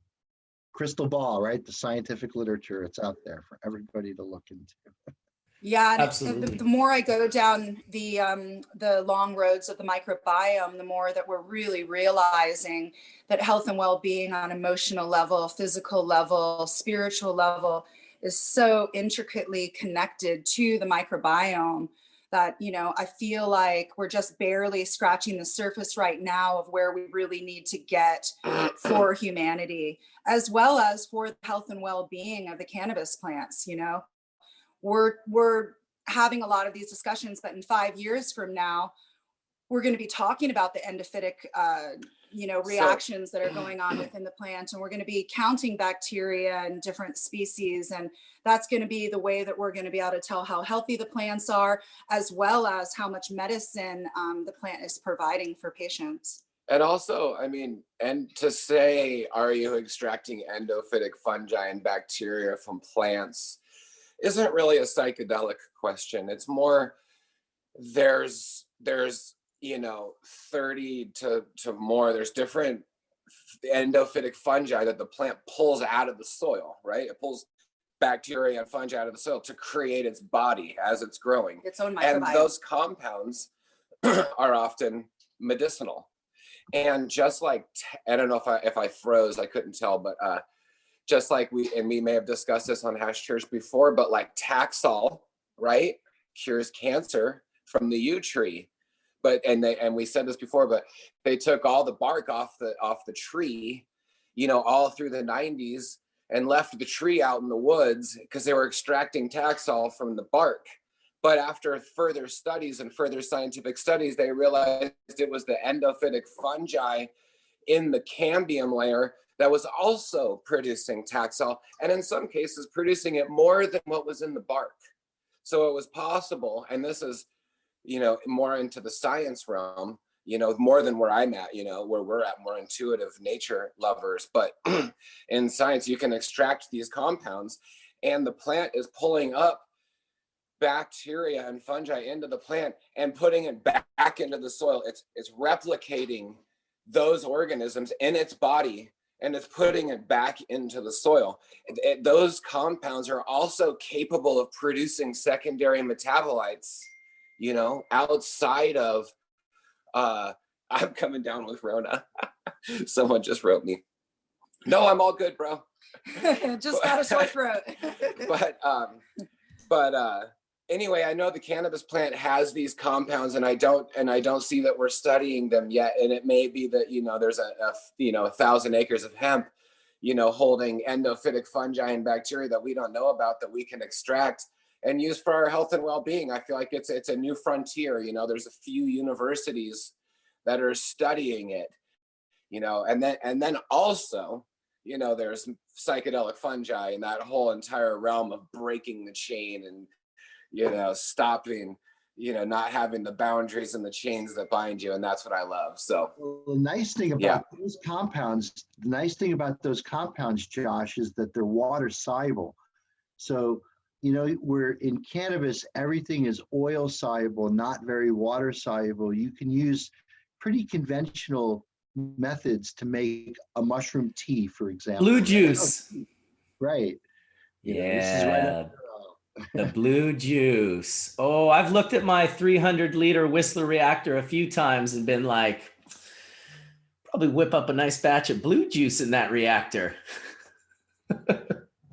Yeah. So Mark, is that like a standardized product that you think like one of these markets, like in Oregon, that's legalized psychedelics, could actually, you can go and buy your little shot of blue juice at the convenience store someday? Or well, I sure hope so. I mean, my goodness, listen, cannabis has been amazing for the sort of, I mean, I don't want to say it hasn't been amazing for the mental as well as the physical, but sort of on this plane. And now we're bringing in the psychedelics, which is going to help us in that sort of spiritual plane, in that sort of, the mental health plane. People are hurting and people end up taking lithium and all sorts of drugs that fuck with your brain chemistry, that are created by companies and sold under the name pharmaceutical, which if you drop the P, it's got the harm right there in the word HARM, like they're not even trying to hide it. I think of that as one of the biggest things coming in the queue right now, is when people who are seriously suffering from mental health and mental illness can go and take these journeys with these plant medicines and, not have to deal with it for the rest of their lives. It should be it should be like a trip or 2 or 3, not like 25 years of taking lithium. These are accelerators that don't take 25 years. They happen immediately, because once you have been, and I take this from Brian, and I can't even pronounce his last name, the book that both Alec and I spoke about, The Immortality Key. He mentions a woman who was a full-blown atheist, still an atheist even after her trip. But when asked about the mushroom and how she felt, and she had deep depression. She took mushrooms only once and totally sealed the deal on her depression. When she was asked, what would you say the feeling was? She said, it felt like I was being bathed in God's love. And he said, I thought you were an atheist. And she said, well, I am, but that's the only thing I can put into words that it felt like. And so that's pretty potent. Ooh. I mean, psychedelics has just catapulted us to the level where we're at right now. You know, I think that the entrance of mushrooms allowed humanity to think outside of just the agrarian sort of work that they were doing at the time, and allowed them to create spirituality. And now here we are with psychedelics coming out on a new realm. Of course, I do believe that cannabis has opened the door for the psychedelics. She's the one that's holding the door wide open for people to actually recognize that plant medicine is totally incredibly powerful, and how, like, here we are now in this new great awakening of, you know, psychedelics. Regular people are talking about it. People are looking towards plant medicine to heal themselves more with pharmaceuticals than ever before. And I think that if we just continue that action and percentage forward, then we're really going to be catapulted into the next level of humanity and the next level of existence. It's not going to come from just our own collective consciousness. There has to be some kind of a drop from outside of it so that our collective consciousness can, you know, build off of something like that. And I think that, you know, we owe so much to plant medicines as to why we are the human beings that we are and the collective consciousness that we are. And on that note, everyone, grab your 5 grams of dried mushrooms. We're going to start the consumption part of the ritual. And that's what we mean by 5G. Yeah, don't be against 5G. 5G is powerful. All these people that are against 5G, listen, yes, it will melt your brain, but in a very good way. And when it precipitates back into a solid, you'll be better for it. So just don't be afraid of 5G, please. I like the Terrence McKenna 5G, like, you know, Drake thing that says no to the 5G tower and yes to the 5G of mushrooms. 5D. Speaking of Terrence McKenna, it's the 5. Has anyone seen that Jim Carrey movie? Where Jim Carrey plays Terrence McKenna. Did it actually happen? I thought it was fake. I looked into it. There was no movie. It was just someone created like an ad for it, but I never actually saw any video of it. Yeah, I thought it was a movie that was released in like 2017 or something like that. Is that not right? I could never find it. All I found was that it was like someone, like a fan-based thing. They took a picture of Jim with a beard and put it in, and then covered him in mushrooms and plants and made this super cool advert. And it was fake.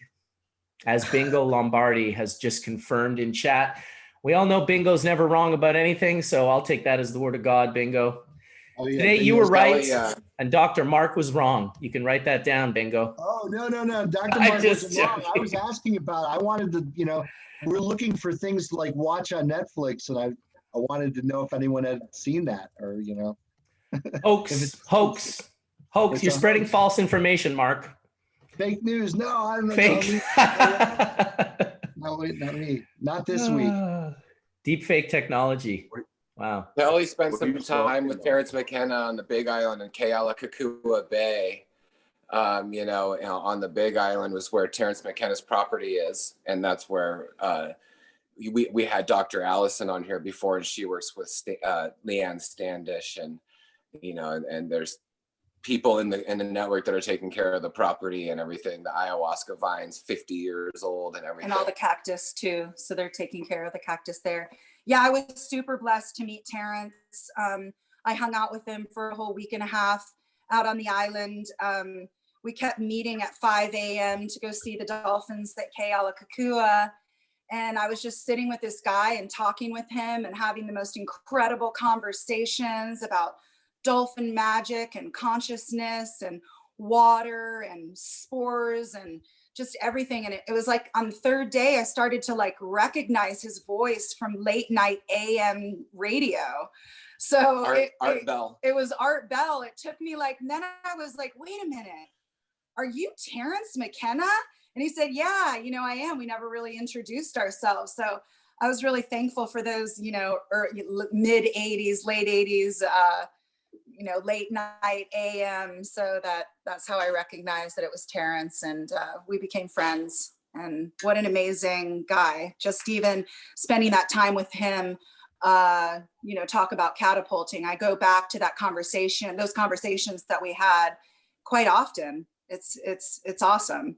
He wasn't just Terence McKenna because it was a happen chance. He was born into that for an incredible reason. And to sit in front of that man and listen to him, he is unlike a lot of other people.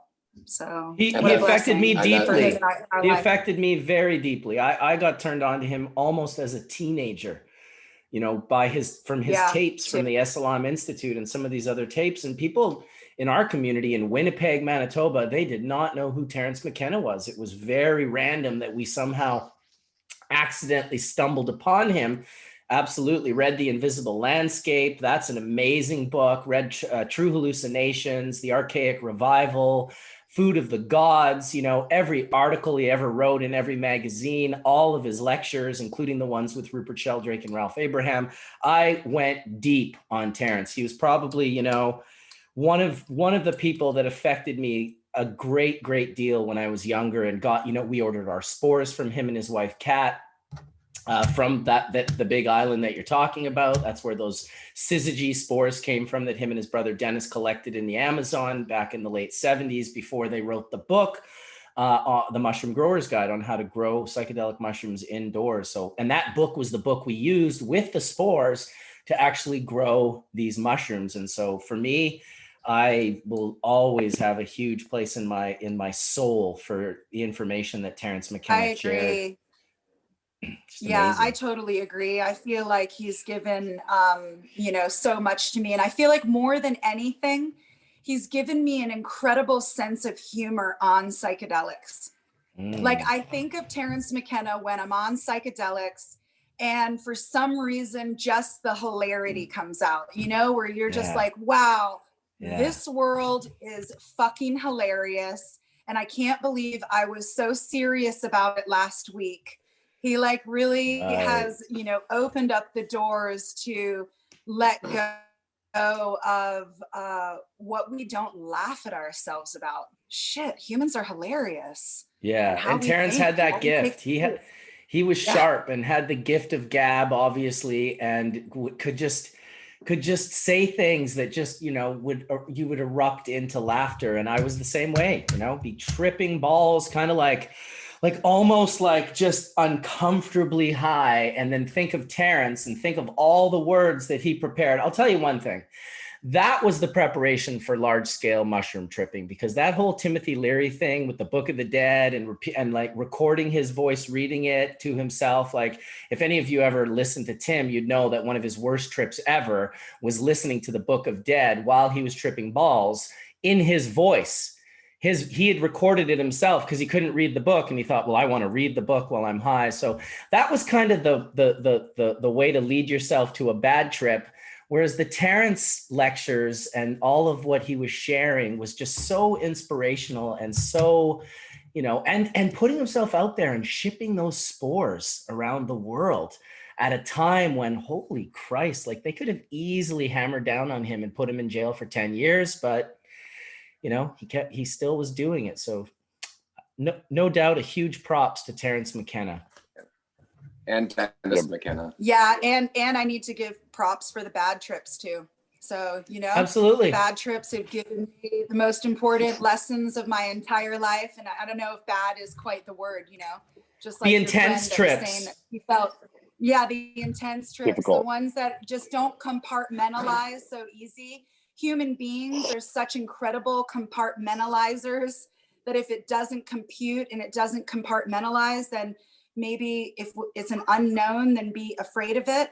And I think that, you know, that's something that hopefully we're going to be able to break down with the new entrance of psychedelics, you know, that need to compartmentalize human beings. Resistance creates strength. And, you know, if you don't believe it, just lift weights. Like if you lift weights, that resistance will create strength in your muscles. And it's really no difference for the resistance of an intense trip. And whether or not, you know, it's almost like a psychic puzzle that you're involved in. And depending on, you know, not your ego, but allowing your soul to project its true feeling. It's that true like love experience. If you can do that, you can transform. And that's what the Buddhists talk about, transforming pain and anguish. You transform that.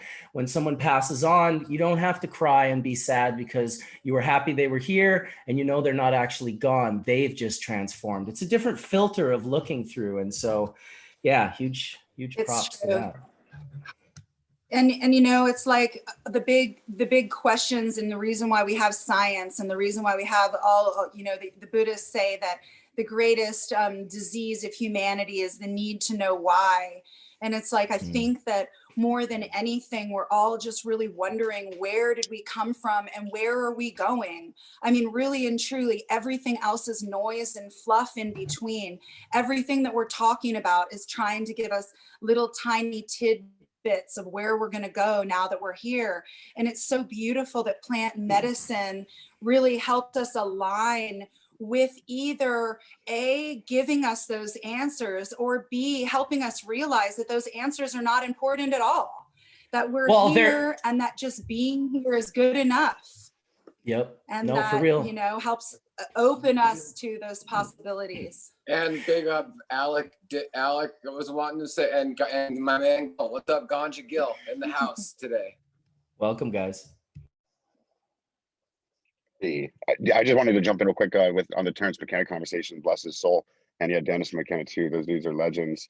But yeah, just it's fascinating how Terrence McKenna had you know, identified a chemovar of Banisteriopsis caapi and brought it out to Hawaii, and they planted the ayahuasca vine out in Hawaii, and since then it's become essentially an invasive weed, like or an invasive plant in this way. And so it's actually incredible to see how it's growing in Hawaii. And you know, and the vine itself, it's a woody liana, which is like it's a liana, which is a woody vine, and it grows and stretches to kind of to catch the sun. And over its life, I heard some really cool stories about the plant. Over its, you know, in the jungle in Brazil and the Amazon and Peru, the vine will kind of stretch up to kind of catch the sun. It'll pull, you know, as it grows, it'll actually pull trees down out of the ground to open up the canopy of the forest so that it can kind of open up light, and then it brings in all kinds of other life in, you know, the below canopy. But the vine it's fascinating how much it's kind of spreading on the island of Hawaii. You know, and just similar to like eucalyptus, for better or for worse. But as far as it goes on the global kind of conservation effort to, you know, plant more of the vine as consumption and popularity of ayahuasca kind of, you know, continues to grow. You know, just the whole concept of around cultivate or conservation. You know, Terrence McKenna kind of really has made a major effect in that, you know, post-humus. Absolutely. Well said, Alec. Thanks for sharing. Mark Rose, my manufacturer, who in Nepal, says he grew the spores in Kathmandu back in 1998. And then they went wild in the rose garden in the front yard. So he just shared that. I just wanted to say one more thing before we give Gil the floor and let him come in and say hello, which was that imagine if life itself is a disassociative. We're not supposed to know where we came from, and we're not supposed to know where we're going. We can get little glimpses and little flashes, and this is the whole experience. This is why this is so fun and so terrifying simultaneously here on planet Earth. But I'm certain that we're not supposed to know where we came from, and we're not supposed to know where we're going, because if we did, it would affect the experience, and the experience is why we're all here. So yeah. Welcome, Ganja Gill. morning, everyone. Thank you very much for having me on. As always, it's a pleasure to be here with you guys. It's nice to hear your voice. I'm not sure I have too much to contribute to the conversation at this current moment, but again, I'm just stoked to be here with you all this morning. It's been warmer in California than it should be recently. It's been real warm. Still kind of waiting for winter to come. Hopefully it comes. But feeling good, dude. It's another beautiful day. I'm just psyched to actually sit here and relax this Sunday morning with you guys and smoke some hash and listen to the conversation. Well, if that's not what it's all about right there in a nutshell, I mean, that if we had a mission statement here at Hash Church, Gil just spit it out. So there it is. Welcome, man. Oh, we got the chat going on. Go ahead, Joe. What are some of the strains you've been washing in the last week, Gil? I kind of took a different approach this year, actually, and like I grew a lot from seed. Being in California, I have access to a lot of desirable clone-only genetics, and this past year I grew pretty much strictly seed. I kind of like go back and forth. It's funny, you know, like one year you'll like grow all clones, and then I'm like, oh, that was boring. Now I want to do seeds, and then I'll do seeds, and then crack like way more seeds than I need, and like end up getting way more males than I thought I would, or you know, the roly-polies will eat all my seedlings, or you know, it ends up being always a lot of work. So sometimes after a seed season, I get a little lit like, oh man, I'm gonna put the training wheels back on and just get some clones and keep it easy, you know. But the seed thing really worked out really well for me this year. It's all mixed pheno washes because, you know, I don't have a very large garden, and I chose to grow about 35 different varieties, not phenos, but varieties. So in a small garden, you can imagine it's all small batch. But that's kind of what I wanted to do this year. Last year, I only did like a handful of like big dumper hash strains, and it was cool, but it kind of like lost its interest after a little while. You know, after you wash so many barrels of the same strain, it's kind of like, oh, I know what it's going to do. You know, like if you press the same strain over and over again, you know what it's going to do. So this past year, like I said, I grew like 30 different varieties, and it's been super fun just to do these little batches and see what they do. And at first I was kind of like, had mixed feelings about the mixed pheno washes, you know, like, oh, is it kind of generic? You know, you should really be selecting the one and whatnot. But I started to kind of think about it more, and I feel like, you know, when you look at like, you know, let's be real, I cracked mostly 10 packs of seeds, you know, just small 12 packs, whatever.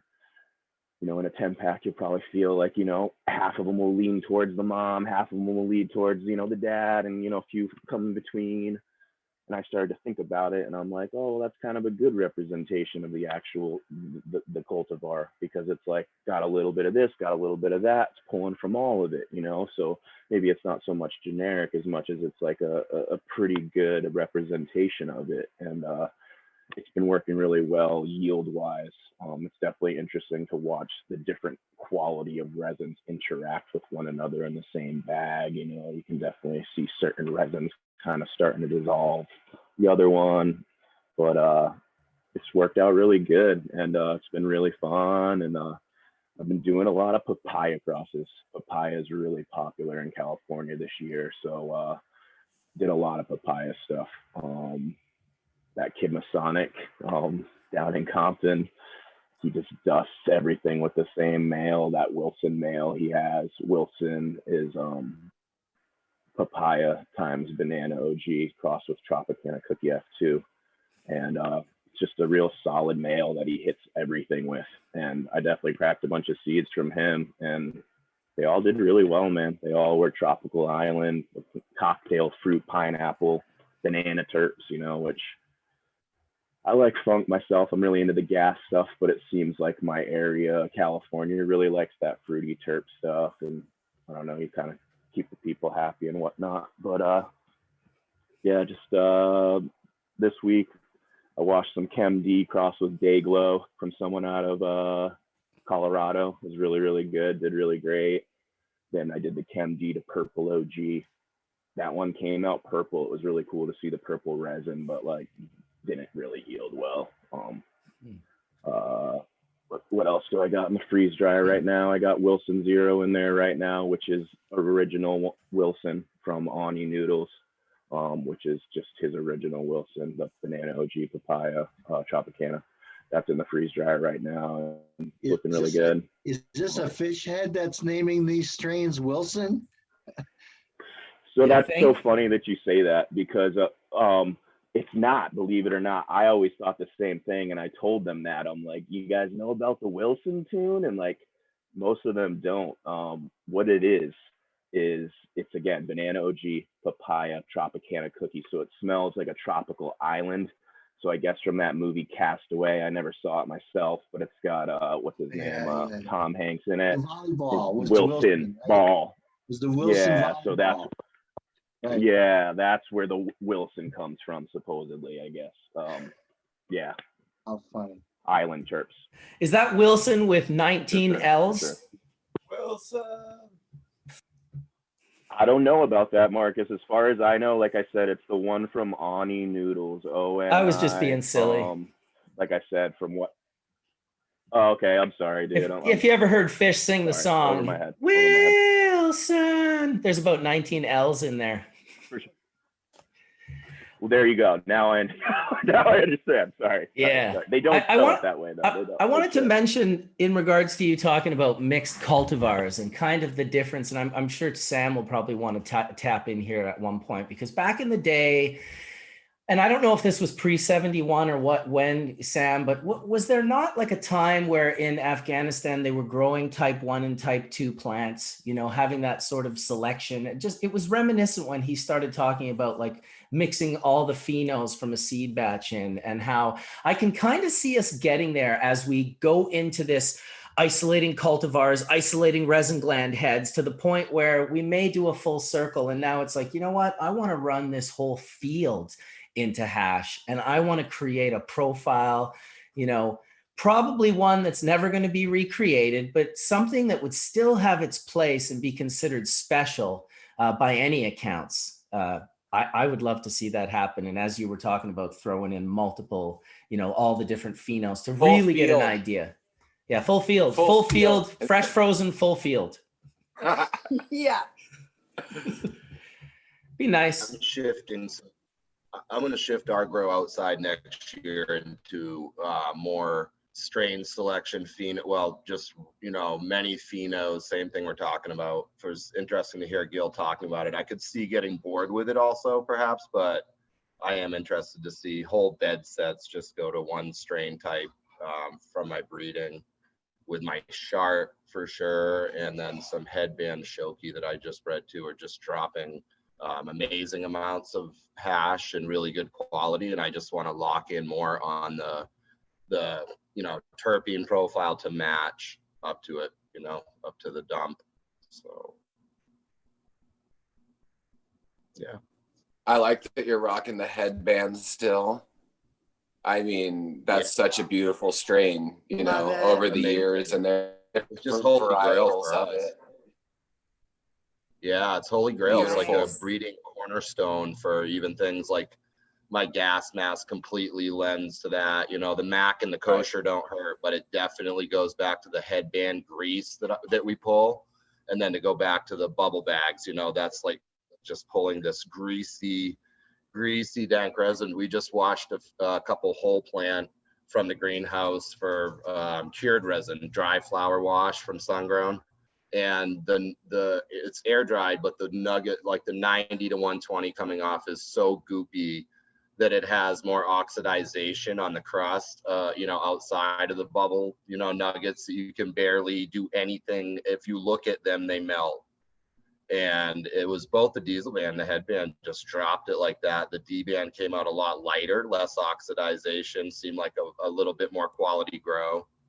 But yeah, amazing for a fuel type in Maine, actually, into the greenhouse. And it wasn't the prettiest on the finish, but even just tended well by hand cut dry, barn storage for 2 to 3 months, controlled temp, humidity in the bin, really clean takedown. But we do large whole plant sections. We don't take much leaf off after defoliation from, into flower, where we're opening up sites, getting air. we don't take anything off really thereafter until, you know, it's time to trim it by hand dry. So great That's results. awesome. Whole plant, dried flower, you know, dry cured resin bubble lately like crazy. I feel like if I had less of integrity than I do, I'd have these really cheesy kind of like, this conversation is brought to you by Bubble Bags, you know, and have this whole sort of cheesy advertisement in the middle. But the whole time you were talking, I just felt like, man, you are definitely a professional grower and hash maker. Like even just the way you explain your process, it's just like, damn, this guy's like a lifer. He's in this. I think Jumped in with both feet. Oxidation, not oxidization. You're adding an extra syllable in there. So just say oxidation. Everybody say oxidation. Oxidation. Oxidation. Thanks, Dr. Mark. You're keeping us smarter. Brian, those photos look really incredible, man. Tiger stripes. Gas mask. Is that what you're working with right now? Yeah, I gotta get up there and check that out. Yeah, I'd love to share. I'd love to share out some genetics too. I've been meaning to as well. Yeah, I did like some really nice work from the gas mask out. I'm super impressed with that chart. Kind of like a comic name on it, but it's what it is it hits that. It's a Lime Kush GMO Triangle Kush skunk on the other end for the Shoki. So we've seen that do amazing things for hash already on its own. And it was a nice dude that went in on it. It was a selected dude from the crew. That's a Swamp Boys seeds genetic. And yeah, we got like this lime to apricot terp on the gas this time with that one phenotype. It's definitely GMO skunk heavy. You know, shout out to Skunk Man. It's got skunk all over it. It's kind of like a baby pukey sweet, really, really raunchy, sharp cheddar type thing. And we'll see how it washes. Haven't washed quite yet. So what's the water on these things like? And you have to, again, same question to you that I asked Marcus earlier. What do you do with the water? Is there anything you can do with it, or you just discard it, or? We're discarding it. We're smaller batch when we do, like Gil, when we wash. We're not a big setup. We're so low tech. Honestly, it's kind of funny even. But we're learning to bump up our volume. Our water goes to waste at this point. We compost everything else. We just really, really love our compost. So I know I could tell you on the farm we give waste to that. But I haven't dabbled into the water. We've talked about the water, like how to isolate it, chill it, almost how to serve it if somebody were interested in wanting to actually drink some of these things. The fruity ones smell kind of good. At some certain scale, and again, Marcus, I don't know if you could comment to this, but you could almost steam distill that terpene. I know where you're going. What? Listen, You know where I'm going. listen, this takes us back, okay? This takes us back to about maybe 2014. How old is Hash Church? Are we like 6 years old? Yeah, it's that old, right? What the hell? Okay, so get this. Kay from Trichome Technologies hits me up one day, and he's like working with Sasha Shulgin, doing terps and stuff, and he says, listen, I'm going to give you a gold. No, he doesn't talk to me, dude, at all. He won't even reply to me when I hit him up and say, please, let's be friends. Like, I'm sorry. Like when I partnered up with Tony, that was like the ultimate slap in his face, selling the terps. But listen, it gets better. This is how it starts. This is why. And Kenny are pretty close. Yeah, absolutely. I also don't speak with Todd anymore. So neither there. What I wanted to say was this. So he calls me up. He tells me, listen, I'm going to give you a gold nugget. You need to figure out a way to get the terpenes out of the bubble water and like put back into the hash. That's it. You figure that out, you're laughing. And I was kind of like, okay, yeah, that sounds, like not like I haven't thought of that, and realized that I don't have the tools to get such a thing done. So I phone two people and I tell Tony and I tell Horatio. And I say, hey, listen, like you guys need to figure out how to get the bubble water, the terpenes out of the bubble water. You guys got access to labs and you can do this. Get her done. Well, this is only my guess, but my guess is that Tony at the time was at a pretty big lab visiting in Florida. And I suspect he was standing next to a chemist that worked in that lab and said, hey, how could I get terpenes off of plants? And the guy was probably like, you can steam distill them or hydrovac diffuse them, as long as you use a chiller to precipitate your vapor, it'll precipitate clear instead of yellow, because it's generally in that process that it goes yellow, which I didn't know. But I talked to a chemist myself, and that's what they said. And I see Mark waving his head up and down, not interrupting me. So it must be correct. So anyway, Tony had Tony had terps like a week later, but he didn't even bother with the water. Maybe it was even 2 weeks later, but it was like, we'd have to go back and we could look at Hash Church because that's how we'll be able to figure it out. But it was quick. And then I called Horatio one more time and kind of busted his balls. And I was like, hey, Tony's got the terps. What's going on, Horatio? And he had them like, I don't know, 2 or 3 days later. And that started a whole thing, which actually helped both of those guys. And I think it helped the cannabis world and all of us to have access to those terpenes and this dipping. And it was Blue River, right, Mark? It started Blue River. Absolutely. 100%. Of course, that was the start of Blue River. So it was a really neat thing that all started here through Hash Church and with Kay. And so, at that point, Kay was feeling that I don't know, he said he had a patent or something on all the ways you could make terpenes with cannabis.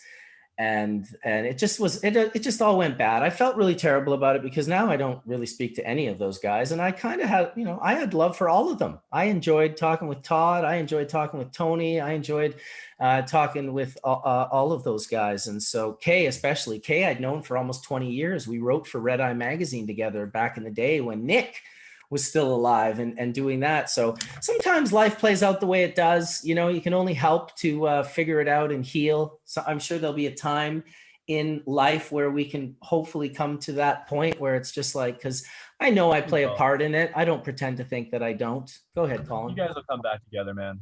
You will. You guys were too close, man. Yeah. Well, I was there for it. He thought that somehow Indra had gotten together with there's a group out in California that was selling a cold trap that people were hooking up to their vacuum ovens, because for a long time people didn't realize that these terpenes are fleeting. Meaning that you pull them with your vacuum, they're gone, they're out the exhaust.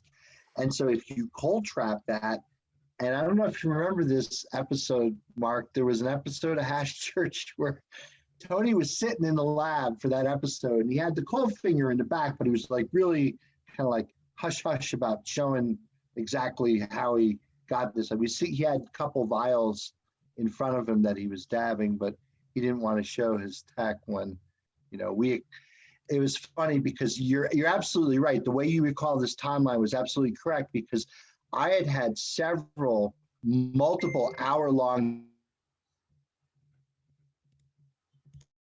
discussion where didn't include Canada, but he can call me and talk for unlimited time. So he would call me and we talked 6 to 8 hours at a time. And I described, basically vacuum distillation and cold traps and all that. And he figured it out. And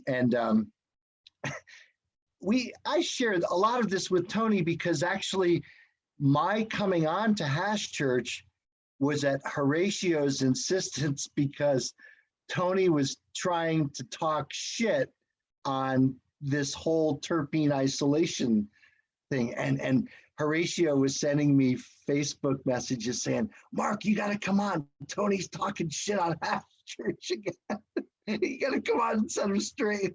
He never said that to me. He just said, I want to invite this chemist, Dr. Mark, on. And I said, all right, man. That's how I came on. So how interesting that all these episodes later, here we are talking about it again. But, still, even at, best friends farm level, I mean, I always feel like, whenever I've only done small scale water hash production, and I always feel like, man, I want to do something with what I can't just what do I throw this away? No, there's shit in there. There's stuff in there that I want. What are the right methods to isolate it and use it? Okay, what's this we're looking at here? I don't really have a comment as far as isolating the terpenes out, but from a living soil situation or perspective, I had the pleasure of working with Steve Cantwell in Nevada out of Green Life Productions in the beginning of December. And he was so excited to just put it back into his soil. That's what he wanted to do with the water. And it totally makes sense too, right? Organic. We loaded it right in. You know. Yeah, you know what I'm saying. The plants respond to it, and dragonfly, earth medicine. I mean, terpenes is just low-lying fruit. Bacteria is all over that shit in hours, and that stuff is gone, metabolized, mineralized. Call it what you will. It ain't terpenes anymore as soon as you add soil. Some of the cannabinoids are hydrophobic, so I would imagine, Mark, that I've done some experiments where you distill some things, you distill it down, and try to collect that, and then you can use a little bit of that material to go back into. You have no problem breaking down hydrophobic shit. Hydrophobic, hydrophilic. They could break down everything except carbon bonded fluorine. They can't figure that out just yet. They'll figure it out after a few 100 million years. So I think tinctures and other formulations that require the water, since in my setting, I use all RO, everything's clean. So it's clean in, clean out. So you could use it in those specific use cases, such as different SKUs that have drinks or teas, or I'd imagine a tea, that would be something that you could definitely look into. There's a lot, and then obviously feeding it back into your system if it checks all the boxes, and you can do that in your respective environment. But that's what I've seen. But yeah, I think if we had someone develop a system to kind of catch some of this stuff, I think it could be helpful.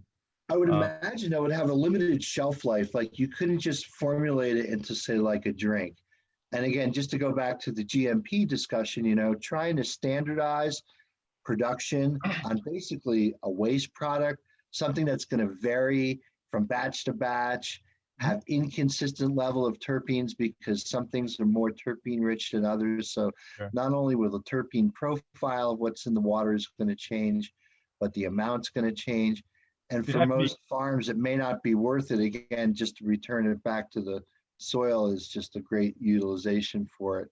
I just imagine that, again, if you try to store it without preserving it, it's going to foul pretty quickly. Yeah. So that goes back to our cold chain. It's a cold chain item. You'd have to be. Cozies around the cans that get soaked with this material are probably going to end up smelling pretty foul unless you clean them out on a pretty regular basis. So again, that would be something that GMP would want a regular record of how often does that cozy get taken off that can, how often is it cleaned, what's the procedure, how do you know that it's cleaned, and so GMP just affects your production on a whole different scale that you don't necessarily think about when you're just doing small scale artisan type production. Absolutely. Yeah, I think the product would have to be cold chain through and through, to your point. Otherwise, yeah, it's going to ferment. There's going to be. Well, not only that, but it damn straight better be like fully organic and regenerative and sustainable and not like poisoned out at any point in time, because that's, I wouldn't want to be pouring that into my plants. I wouldn't want to be drinking that. I wouldn't want to.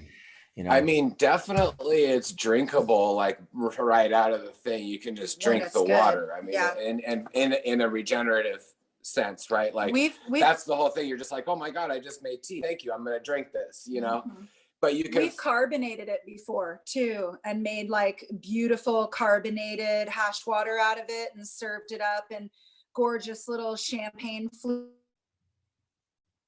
It was awesome. Have you fed it to animals? I'm wondering if for water, I think would. You broke up on us there. Did you say you fed it to animals? I know we put it under the microscope in Vegas, me and Steve, and it hello? No, we've been. Hey, is he still with us? Go ahead. Yeah, go ahead. Okay, if you can go, Josh, go for again, it. If you had fed it to animals. Yes. Okay. Yeah. Never mind. Go ahead, Gil. Oh no, sorry. I'm still new to this, guys. I'm not used to all the group conversation online. I apologize to the listeners, but yeah, no. Steve was really excited to, like I said, give it back to the plants. And I'll say one time we were kind of like lazy about it. I'm not trying to like we left it in the machine overnight, you know, like, and then cleaned it out the next day. And I'll say the water was drastically different than when the next time we evacuated it right away out of the large vessel into a tea brewer. You know, it was still very, very, very cold. Obviously, you know, we were using it for ice extraction. And overnight we brewed it, we aerated it. And when we came in, there was stuff going on in there. It was fairly barren, but like you'd find these little pockets of these, like, you know, little communities starting to develop. And we definitely saw, you know, Bacillus, rod-shaped Bacillus, some Oculus. Again, not definitely. I'll never say definitely because like I'm not really great at identifying stuff. You know, you got to really stare there and watch it move around for a while. But you saw some things, you know what I mean? And to me, it was promising and it was cool.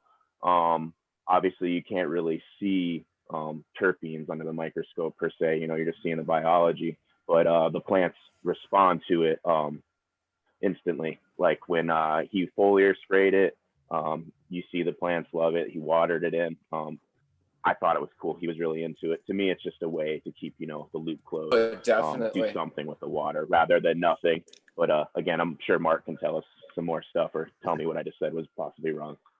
Well, I would just add that, you know, like depending on the volume of hash that you're washing and the size of bed or the size of soil that you're working with, there is a level of residue that kind of comes with having, you know, this water, you know. So we found like if there, you know, if you were say doing it every single day and every watering you were using was hash water, you would start to see a little residue develop on the top of the soil. And we really find that that's the overdone part of it. We find that, you know, for like outdoor sun-grown gardens, and what we're doing is if we're washing our own hash, then we're putting the right amount of hash water back into the soil.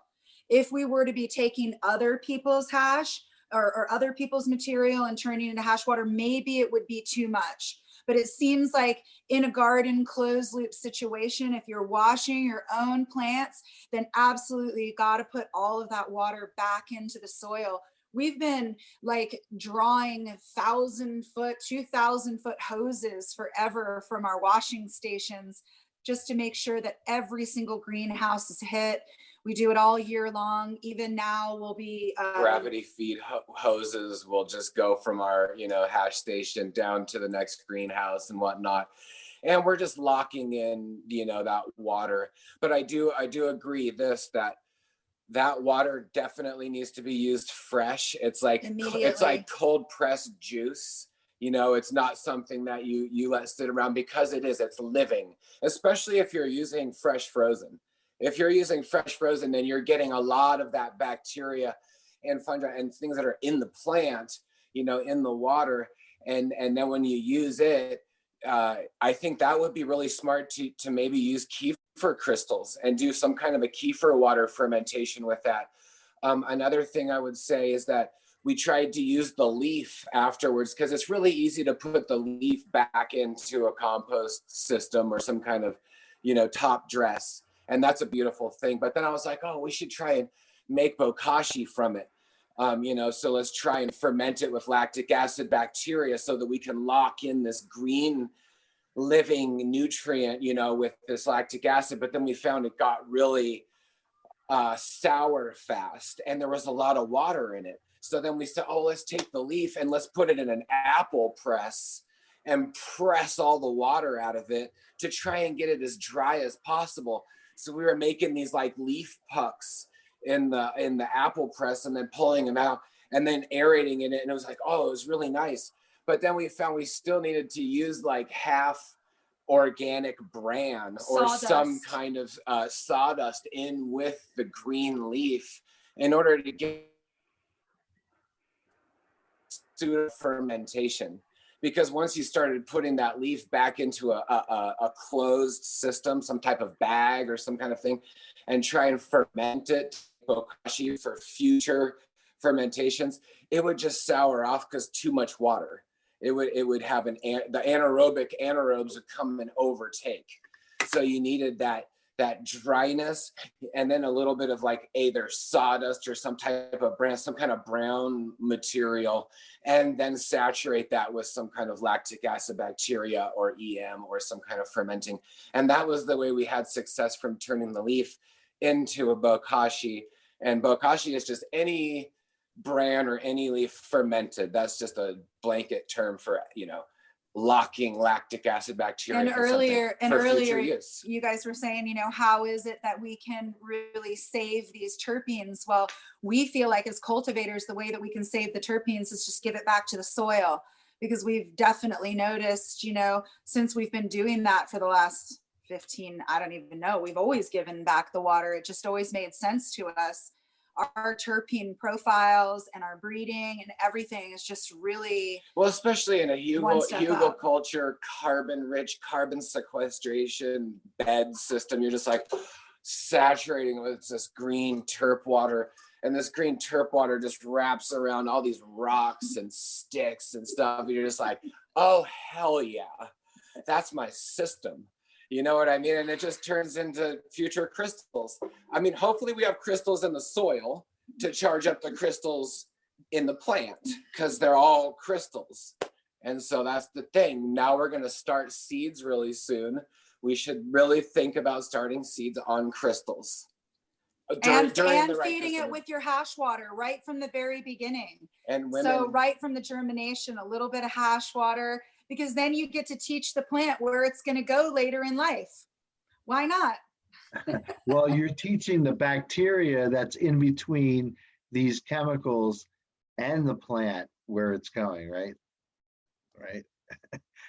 So yeah, it's like the people who germinate their seeds by, putting them in their mouths first and letting the amylase enzymes in their saliva kind of like be the first, moisture that actually gets inside the seed when it germinates.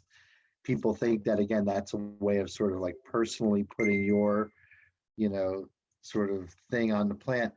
But, the thing that I always like about like what you guys say is that everything you say is that what you're sort of feeding this chemical biome or this chemome or whatever it is. I mean, it's like there's these chemicals and these nutrients that are being supplied by the fungi and by the bacteria. And fungi, again, just plays such a huge, enormous role in everything that we do in this living world.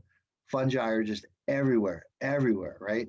And the bacteria are just everywhere. So it's like they play such a vital, important role in life itself. And if we think, again, that we could somehow use antimicrobial agents or disinfect ourselves to be completely clean, we're dreaming. And that's just, again, a misnomer of, people who want to, take an antibiotic as soon as they get a sore throat because they think that whatever they have, it's something that's going to be cured by some pill and it's an antibiotic, so I can take it. That's no good. Anyway, I think if we're using the hash water and the terp water, because we do it for the terps like Steve Cantwell, I think that we're maybe feeding the ganja terpenome. I mean, it's a biome, but it's a ganja terpenome because we're just recycling terps. Right. But it's more than that, of course. Different than a misnomer, a terpenome, maybe. And maybe it's a terp gnome. Could potentially, On a side note, I did watch Chili's son again the other day go through his Terpenese language. I just like randomly cracked it open and showed a bunch of people in my lab, and they were just like, "Whoa, that is ridiculous." Who is that guy? Classic moment in time. Classic. Shout out to the Terp gnome. Is that Chili Boo?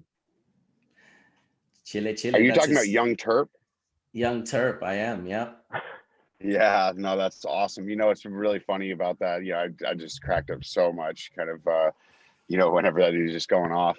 But over the last many years, we've been kind of aggregating all our terp data, and we we've created what I've been jokingly referring to as Rosetta Stone to learn how to speak and teach Terpenese. You know, which is like a classification system that essentially sorts terpene by primary, mono, and sesquiterpene content, you know, into the groups that we see out there. It's actually how the Emerald Cup is going to be judging flower this year. So all flower entries that are entered in the Emerald Cup are going to be chemotype, right, tested for cannabis and terps and pre-sorted into their primary terpene groups, like all myrcene together, myrcene, all limonene together, limonene, all terpinolene with terpinolene. And then judges are going to get entries anonymized that they're going to be judging within each class and kind of choosing best in class. So it'll be top 1, 2, and 3 of each terpene group, and then those advance to the top 20 that essentially will be judged heads up. Wow, how cool is that? That's pretty fucking cool, right? That's super cool. I want access. Yeah, we're stoked to kind of work with them a couple on that, because you know, we see, you know, it's you know, of the 6 primary groups, you know, once you start seeing how all the data sorts, you start really identifying kind of what defines what actually defines rarity versus overabundance, you know, beyond just the hype strain of the day name type kind of way that it goes, you know, describing things as exotic, this and that. But you know, we're hoping that by sorting it and kind of having judges judge it in that way, you know, we're helping to kind of pay tribute to the real diversity of what the plant has to offer, you know, because you see then kind of are able to give tribute to these, you know, ultra obscure rare profiles that, you know, not only aren't really identified as rare, but they're not even really, they're kind of just masked, you know, in kind of the way that the strain name game goes, you know, all that. There's just certain terpenes like ausamine, take on the popularity of March Madness. You know how people get all excited about that college basketball tournament that happens every March? Fuck that tournament, dude. Terpenes, yeah. And you can almost have like teams rooting for different terpenes. You know, you have like the myrcene team and the fantasy terpene league. And then I'm on team terpinolene. I don't know about you guys, but that's my team, bro. That's my team too, dude. Give me the gas. Give me the gas. You can have the fruit all you want. Give me the gas. But again, Alec, just not to interrupt, this is going to be quick. I literally was thinking ausamine right before you said it. And I know we had this happen last episode as well. So go ahead and mention Michael Pollan's new book. Yeah, totally. Yeah, no, I appreciate the mind meld we got going. But yeah, ausamine, I like calling it ausamine. You know, it's like a kind of subterpene that we see either track with myrcene or we see track with terpinolene, you know, and so usually it's masked, like there'll be like a huge myrcene peak, you know, and then like a third of the profile of the myrcene peak will be ausamine. You know, but that profile all of a sudden makes up super skunk, mango, papaya, dream queen, green crack, in the pines, pineapple, you know, a lot of that subtropical fruit type pineapple is what I associate it with. Yeah, totally. You know, but it's really rare. Pineapple. Whenever I smell pineapple. Yeah, totally. And so we see it like less than 1% of the data. We'll see ausamine as the primary dominant terpene, and there'll be an absence of myrcene, you know, and so we see certain, you know, kind of you know, recessive phenos isolated from certain things like in the pines, pineapple, just like you're describing, that will be ausamine dominant without myrcene. And then we, you know, like in the Emerald Cup a few years ago, Green Shock Farms, gentleman named Mark, he won most unique terp award with a strain called Tropical Sleigh Ride, and it was an ausamine dominant peak. But yeah, so that represents, you know, because we see the way we see it all kind of sort and break down is myrcene, you know, like there is the most overabundant terpene. It's like it represents like 43% of all the profiles of what we see. You know, so a lot of myrcene in that way. And then we see caryophyllene is about 23% of the data. Limonene is about 16-17% of the data. But what you'll notice is limonene and caryophyllene usually track together. So a lot of the most popular strains right now, the gelatos, kind of wedding cake dessert type profile, limonene and caryophyllene, but together those terps represent about 37% of the data. So they're getting close to myrcene. And, you know, I speculate that this year, you know, because you see it happen with a name game, the way that it happens, you know, a certain strain like gelato will get incredibly popular, and then a few years later everybody's growing 10 acres of it, you know, or I mean, in literally, like I guess literally in this new licensed world, you know, and so in this you know, the market as that profile, you know, it better be really exemplary, you know, kind of to even be able to be sold, you know. And so you know, kind of we're hoping that, you know, the way that we're coming to understand the way terpene sort can help in diversifying a portfolio to not get stuck in this, like, you know, narrow game of, you know, kind of getting caught up in the floods. But yeah, so anyway, so sorry. So there's myrcene, 43% of the data, caryophyllene, limonene together is about 37% of the data. Then terpinolene represents 10% of the data. Alpha pinene, so terpinolene is like the Jack, Trainwreck, Sage, Durban, you know, super lemon haze, like the very sativa type terp. And then alpha pine smell represents about 6% of the data, and so that's really rare. Oftentimes people will confuse pinene with terpinolene. Terpinolene kind of smells a little piney, but you know, all those strains, kind of the Jack, Trainwreck, Sage, don't have any pinene at all in them pretty much. But then there's actually true pine smell where it's similar to the osmine. It'll be, you know, because usually when pinene's present, similar to osmine, it's in the absence, or it's masked by the amount of myrcene. So there's a lot of myrcene and a little bit of pinene, and that's like Blue Dream and strains like that. But it's like less than 6% of the data when it's pinene dominant without myrcene. So we'll see certain strains that'll be like the top 3 terpenes will be alpha pinene, limonene, beta pinene. You know, and that's a really fascinating profile too, because pinene, when together with THC, helps to decrease the negative memory impairment effects that THC has in short term. So, you know, that's just a rare profile overall. So like 6%. And then there's the osmine profile, which is 1%, you know, but that's, you know, we pretty much see, you know, from the 160,000 terpene tests that we've done since 2013, when we worked to sort it all, and with some bioinformaticists' help, we came to see that there's 6 primary terpene groups that really are defined by the monoterpene content. Beta caryophyllene is the only dominant terpene that's not a monoterpene, it's a sesquiterpene. So we see 6 primary groups, and each primary group has like 2 to 3 subgroups. But we really see about like 13 to 15 archetype profiles pretty much dominate everything we've ever tested in California and Oregon, you know, across our data set. But go ramble on about that. You know. Which one is a cannabinoid and a terpene?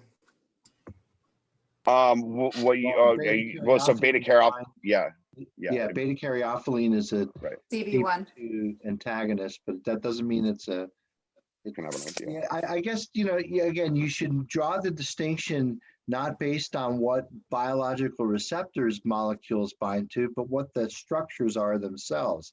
And just because, you know, beta caryophyllene has activity on CB2 doesn't mean it's a cannabinoid. It's a cannabinoid receptor antagonist, but you know. Yeah. Okay. Yeah, it's the only terpene that's known to bind to an endocannabinoid receptor. I think so. You know, I think so. Yeah. I think there's some other analogs that are related to beta caryophyllene. So humulene, I think, also has some activity like that. And I think that the other, is it caryophyllene oxide, which I think. And totally. And isn't humulene like the isomer of beta caryophyllene? Did you just say that? Yeah, humulene. Yeah. Humulene and beta caryophyllene are related to each other in the fact that, exactly right, Alec, they're isomers of one another. And beta caryophyllene has a very peculiar 4-membered ring with a very large other ring, where humulene itself just is one large ring. So it's the same atoms, it's the same Tinker Toys, just connected at different spots. Mark, doesn't it have 3 isoprene units? Yeah, which means it's sesquiterpene. Well, yes, yeah. It's a sesquiterpene. I think Alec properly said that. Yeah. Right. So sesquiterpenes are C15s, not C10s. Right. And what's really fascinating about because from what we see is kind of to the point conversation has been going, you know, the terpenes are precious and they're fleeting, you know, kind of depending on how they're cared for and preserved. And, you know, the most of the primary attributes that contribute to the secondary metabolite expression of the terpene content in the strain, you know, are the monoterpenes. So limonene, myrcene, pinene, terpinolene, and ocimene, and like linalool. I mean, there's, you know, which are some subterpenes, and they're all monoterpenes, and so those are all the quickest to go away at the lowest temperatures. Even at room temperature, they can begin to linalool is volatilize. a monoterpenoid, though, right? So linalool is the exception to what you said, right? Totally. So Thank you. No, I appreciate that. Terpene, because it has a oxygen on it, it's reacted with water, so it's what we call a terpenoid, because you could call it a terpenol, but they're all terpenoids. Yeah, terpenoid. So geraniol is also another example. Camphor, eucalyptol. These are all alcohols that are derived from terpenes reacting with water and now incorporating the water molecule into the structure of the compound to create what's called a hydroxyl group, which is notably an alcohol. Right. Well, and you know, so and to kind of wrap that, you know, so you know, really, you know, so we're testing for like 36 terpenes and terpenoids at SC Labs, and you know, essentially across our entire data set, we really see about 5 to 9 terpenes define, you know, 95+% of the profile of every terpene test we've ever ran, right? And so, you know, we test for eucalyptol and kind of geraniol and certain things, but you know, they're, you know, terpenes, just tiny amounts kind of that complement the profile, but most of these terpenes you show up in pretty much non-detect amounts. So it's really fascinating to be able to start to characterize, you know, kind of and sort, you know, kind of everything we've tested by these, you know, really 5 to 9 terpenes that define the primary and subgroupings and how it happens. But kind of just to kind of wrap the point on how precious terpenes are, you know, we see really like from the time of harvest, you know, through, you know, the, you know, kind of harvest, like from the time of dry to, or harvest to cure, you know, so it's like, what time of day are you harvesting? You're harvesting in the middle of the sun, you're harvesting in the middle of the night, kind of around the full moon kind of thing. You know, I think I was hitting on this before on you know, I think last week maybe, but then what are the conditions that are being that are taken to preserve these monoterpenes, because they're the ones that are so fleeting, and how they being extracted and all that. But just did I mention swag flag last week? No. All right, cool. All right, so yeah, I didn't want to be very redundant. So it was fascinating because when we started aggregating all this terpene data that we've tested over the past, you know, kind of since 2013, you know, there was, you know, everything was sorting in the primary kind of secondary groupings that we saw everything, you know, kind of very predictably sorting to. And then we had like an outlier trigger or an outlier flag. So if anything, if there was a profile that didn't match kind of these very predictable groupings, then it would be flagged for secondary review. And that's where I was most excited to kind of really dive into the data, because I was like, oh man, that's where the most trippy landrace obscure like terpene profiles are going to be. And like within that, you know, that data that I was, you know, there was a tiny percentage of that data that were super defined ocimene or pinene, limonene, pinene type, like really rare pro data in there was the artifact of what we've come to determine as swag. Right. And so basically, when all the monoterpenes and sesquiterpenes that really define the value of the profile have gone away and volatilized or degraded, then the only terpenes that remain are these highest of boiling point terpenes that end in an OL. So like neurolidol, bisbolol, guaiol, phytol, right? So we came to create this like yeah, well, so basically, whenever those are all. I love it. The swag. I want to see the swag graph. Right? Yeah, it's a swag flag. So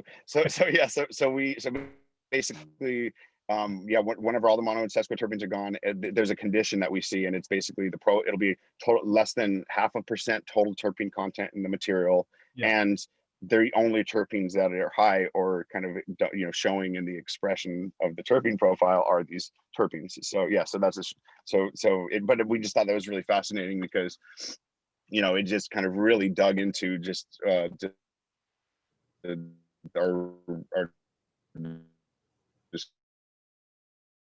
discovering. I mean, it's always how precious the terpenes are and how they are really what define quality. The presence of them with THC and the cannabinoids and the ratio. But whenever the terpenes, I mean, it could test 35% THC, but it could have the Schwag flag terpenes. And guess what? That's like a 90-to-1 terpene to cannabinoid terpene ratio. That's like that to me. That's what defines biomass. Like there's no more value to represent that material in the market other than to distill it, right? Sure. And so, but if it's like 50% THC, but it was like harvested, if it was grown in living soil and regenerative conditions, and the secondary metabolite production doubled, and there's like 5% terpenes in the dry flower because it was harvested around the full moon at night and dried, cured, preserved immaculately. That's like 5% terps in dried flower. So like 15%. That's a 3-to-1 cannabinoid to terpene ratio. Right. Now, how does flavonoids play a role? That plant has to offer in nothing. Totally. I mean, they're definitely having a role in the flavor, and kind of the overall kind of bouquet. I mean, I guess like for your that area of your sensory system. But we are starting to develop some testing for additional terpenes and some trace compounds like flavonoids and thiols and whole esters.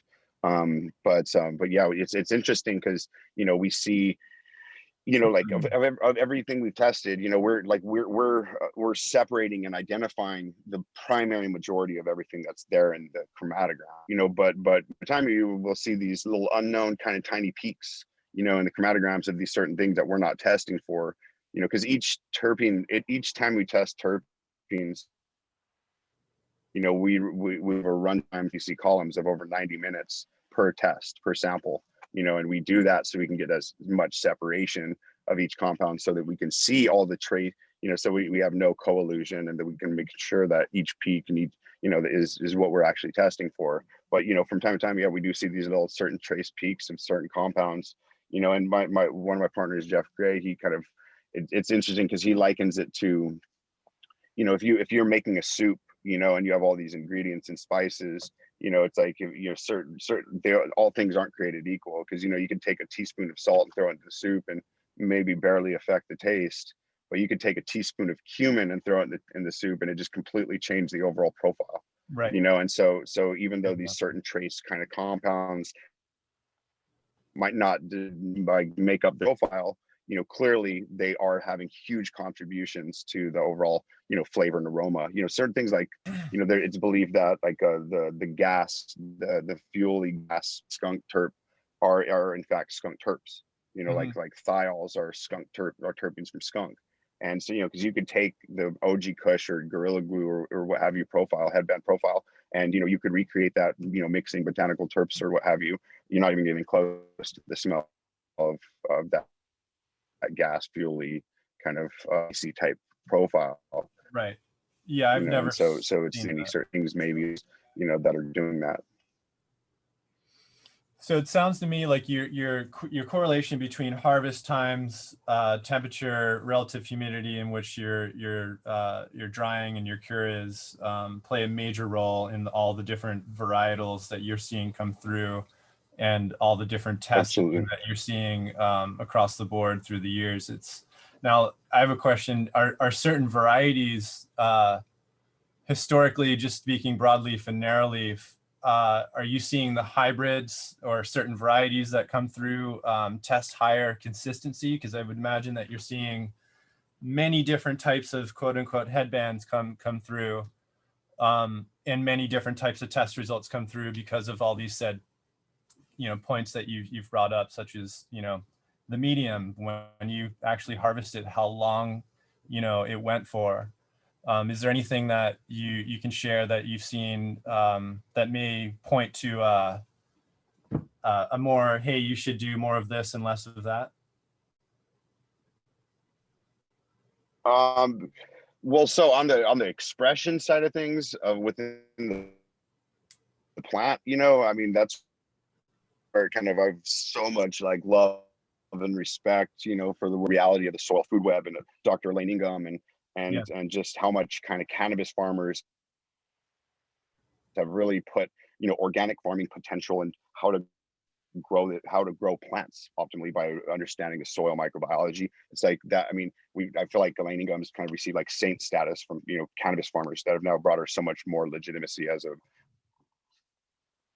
microbiologist in the world of microbiology than she's ever had, you know, and is helping to elevate the potential of farming, you know, and she shows that through, you know, when you find the right fungal bacterial ratio, you know, that you're cultivating the plant under, you know, then you can, like, it seems like cannabis is 1-to-1 in that way. And just from the little I remember, you know, from kind of, you know, how deep I was on it back in the day. But, you know, she's been showing side by side you know, with hydroponic kind of or whatever other type of cultivation method, you know, she's been showing and substantiating the ability of, you know, farming to produce and influence secondary metabolite production. So, you know, with tomatoes, she's been able to see like doubling of secondary metabolite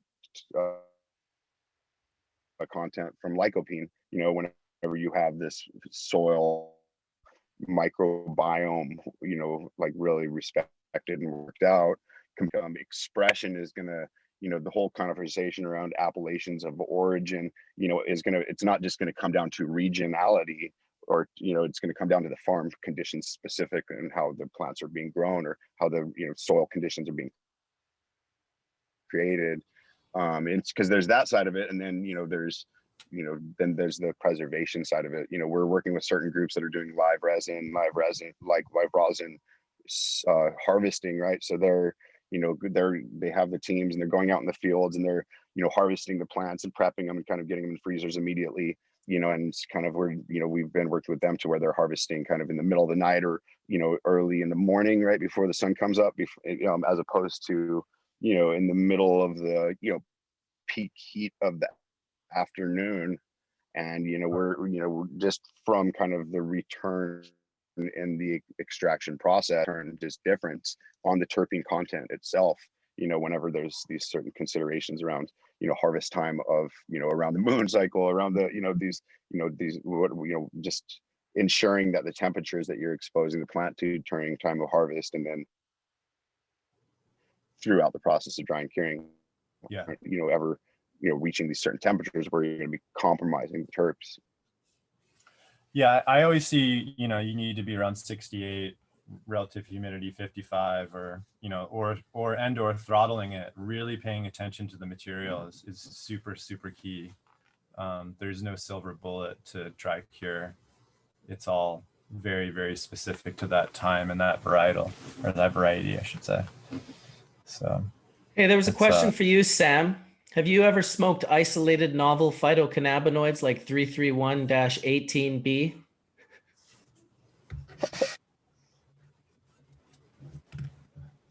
Is that like a synthetic cannabinoid? Like Hold on. Yeah, I'm smoking some right now. You hitting that 331-18B right now? Well, actually, it's point B3. Right, I figured. It sounds like it is a synthetic cannabinoid, Alec, and you know what? That shit scares me. It scares me too, kind of. I kind of like certified by Mother Nature. The trouble with synthetics is people haven't taken them very long, and we don't know if they're safe. Maybe they are, maybe they're not. But yeah, I only have one brain to play with, so I try to be safe with it. As we and say, by safe, go ahead. As we say, yeah, I mean, I think the Deno factor is large. What's that, Alec? I was just going to add, like, you know, in the world of like these like synthetic compounds or analog compounds off of the original molecule, you know, synthetic cannabinoids do scare the shit out of me, but it's fascinating you know, how something like the compound of mescaline and then the compound of 2CB, you know, 2CB is incredible medicine and gift of Alexander Shulgin, bless his soul. You know, and that's, you know, seems incredibly, you know, safe and effective in, you know, kind of controlling dose and, you know, effect. But you know, it's fascinating how these synthetic cannabinoids, you know, that are largely untested or just they have such rate of effects that can be, you know, haphazardous or negative to use. I think often with those compounds, they have potential long-term degenerative effect if overused. In the case of MDMA and 2CB, that their microdosing capabilities and their euphoric and their dips into a you know, a calm, you know, meditative place is exceptionally beneficial, and it's amazing medicine.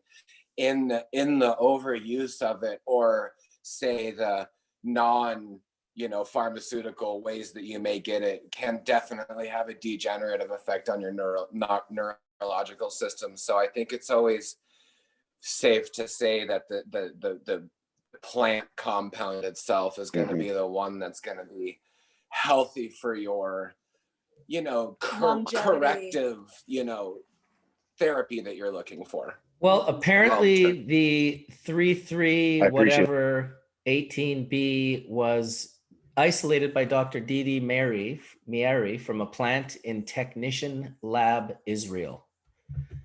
So it wasn't a synthetic one. It's isolated from a plant. It's Hermetia illucens, who's in the chat room talking about it. Yeah, there's like 140 different cannabinoids been found in the plant, is my understanding. Mark probably has better number actual, but yeah, there's all kinds of different cannabinoids that the cannabis plant makes.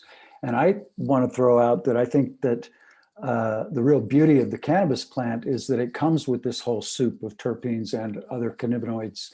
And that's where some of the benefit and magic of the plant really resides. Blessed be. Yeah, and things like MDMA. Yeah, I totally agree with that. You know, the other compounds that we were talking about before, like the hallucinogenic compounds. And so, like, if you're familiar with Sasha Shulgin's books, so the P books, so the phenethylamines that I have known and loved. And so the phenethylamines are similar to things like L-DOPA, which naturally exists in your brain, and epinephrine and related compounds. And so there are natural enzymes in the brain that regulate these compounds. And you'll know that, like, people who are diagnosed with clinical depression will be giving something that are called MAO inhibitors. And so MAO stands for monoamine oxidase. And monoamine oxidase is a regulatory enzyme that exists in the brain to basically degrade these compounds and to regulate how much exists in critical synaptic junctions that are responsible for the underlying causes of depression. And so the other thing that you have to think about, like we were talking about MDMA before and microdosing, it's interesting because microdosing seems to tap some different level and function of these compounds in the brain that's not quite well understood, as opposed to the guy who goes to the rave every weekend and just takes as much ecstasy as he could possibly swallow. I mean, at some point, again, you're saturating your body's ability to basically degrade these compounds. And because they look like compounds that are related to things that are naturally in the brain, they're metabolized and then reuptake presynaptically. And so the whole basis of the whole acid flashback, which is where somebody just took so much psychedelics and now presynaptically they've sort of reincorporated these compounds, which at one point flooded the synapse, is now coming back. And sort of, again, the basis of the whole acid flashback is the reincorporation and utilization of these molecules that you can definitely alter your brain chemistry. incredibly. I mean, I used to know kids on Dead Tour who just took way too much of these things, and they just became like walking vegetables. Like they had no, like they were more like a meth head than like somebody who just smoked weed or did psychedelics. They became more kind of like of what you would see for somebody who had a real methamphetamine addiction, as opposed They got to Sid Barretted. The inability Right, to right. have emotion or show emotion, it just became so vanilla, it's very strange. Yeah, I Well, noticed and I that. think your body begins to depend on this. Almost there's a dependency that is probably underpins the addiction to them. But I don't think cannabis, I think cannabis is kind of like, again, for that to me, is like the exit drug. It's like you can still get the euphoric feeling that you get on psychedelics without completely losing your shit by just having the right type of cannabis, I think, cannabis product. And I know it's a I completely different set of molecules, I but agree with it's that. acting on the same, it's a different set of software, but it's acting on the same computer. You're not doing things that are the thing with psychedelics. And again, it's so interesting how when you look at the chemistry of psychedelics, how they're very often these phenethylamine type derivatives. If you look at the structure of LSD itself, you could actually see in the case of LSD that there's an indole ring which basically defines the molecule itself, but you could basically map a molecule of phenethylamine right over the top of those, and you could see where they could fit in the same receptors, kind of like as puzzle pieces fitting together. So it's really cool. Interesting conversation, no doubt. We've got 15 minutes left. I've got a hard stop at noon today. I'm going to be hiking up the mountain behind my house and going and seeing the enchanted forest that's up there. We had a little girl in our neighborhood here some years back now who was hiking in the forest with a bunch of people, and I guess a boulder shifted and crushed her and ended her life. She was very young, I think 7 or 8 years old. And so her parents created a really beautiful enchanted forest way up in behind the house. And there's all sorts of little mushroom sculptures, and little people go there and bring little things that they make from memories that they had with Erin and the family. And so I'm going to be taking my family up there later today and honoring Erin and celebrating her life, as well as just enjoying the forest with my family. So 15 more minutes, 14 more minutes, then a hard stop. So whatever you do, guys, don't get into an incredibly interesting conversation in the next 12 minutes, please. Or if you do, wrap it up in those 12 minutes. Well, hey, what's everybody smoking on today? Just keep it light and lively. And for fun and giggles, we haven't done it in a long time, but what are you smoking on in chat? Well, let's see what they say. It's going to happen fast. Strawberry guava. Grapefruit Durban sugar. Lemon Kush mints, Georgia pie with some Chernobyl library. I've got some dry sift Cashie's honey cross with Canasu. And it's a kind of a type 2 blend that tastes really lovely this afternoon. Ooh, that sounds nice. I got some Mendo Breath from the Dragonfly Earth Medicine. I've got some Concentrated X cookies and cream, hash rosin, as well as some full melt bubble strawberry banana, as well as some full melt bubble rosin from strawberry banana, all from Concentrated X. I got a little bit of Los Gardens in the house, got a little of that Kaya's coffee, grown organically and regeneratively out in the east side of the country over in Ontario, and a little bit of Grateful Heads. I got a little bit of the Jaeger. So shout out to the Eugene family at Jaeger. And everyone's hitting, it's like Icy Sweet Skunk, Dreamin' Diesel, Crazy Train, Cheese Force, Zittle's Breath, Dead Orange Dry Sift, Afgoo, Cream and Sugar, Sojay Haze, Banana OG, GMO Punch, SFV OG, Wedding Cake, Chem Dog, Bean OG. I mean, holy shit. Straw Nana times triple sec from Stafley Farms, Mother's Milk crossed with Wookie 15. There is some incredible names. Blue Gelato 41, Sticky Barb. That's always a fun question to ask because truly there's probably like 400 people in the chat room right now, almost 500 actually. So that's a lot of people puffing on a lot of things. And I wonder, imagine if we all just puffed a gram during this church, we would have consumed half a kilo of concentrates with just our panel and the 500 people who are watching on the show. That's pretty cool anyway. Got some Triangle Kush here, some Triangle Wave, some lemon cake, some Trop cookies. I got a gift here of some flour that I typically don't have a lot of. And this is, I believe, I think this is cookies and cream, I believe. But so much good stuff out there.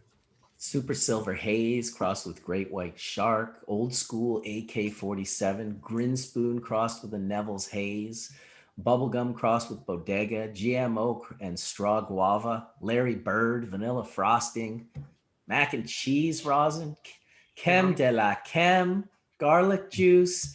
It actually just puts a smile on my face to read all of this right now. Has the world not come a long way?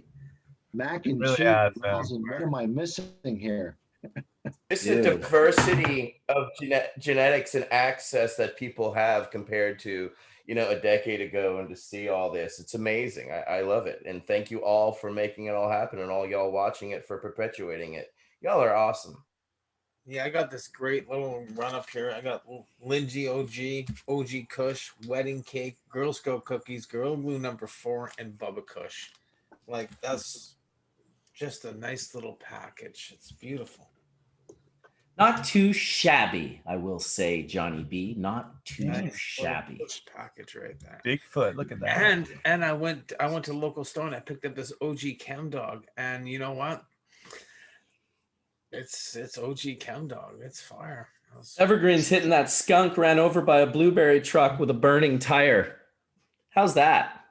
That's like, I want to be over at Evergreen's house hitting a little bit of that with just a hint of burning tire. You have to really cut through the dead skunk and the blueberry truck to get to that burning tire, sort of off rubber taste. Yeah, I love the I'm smoking. Oh, no. more rubber band, the better. That's bad.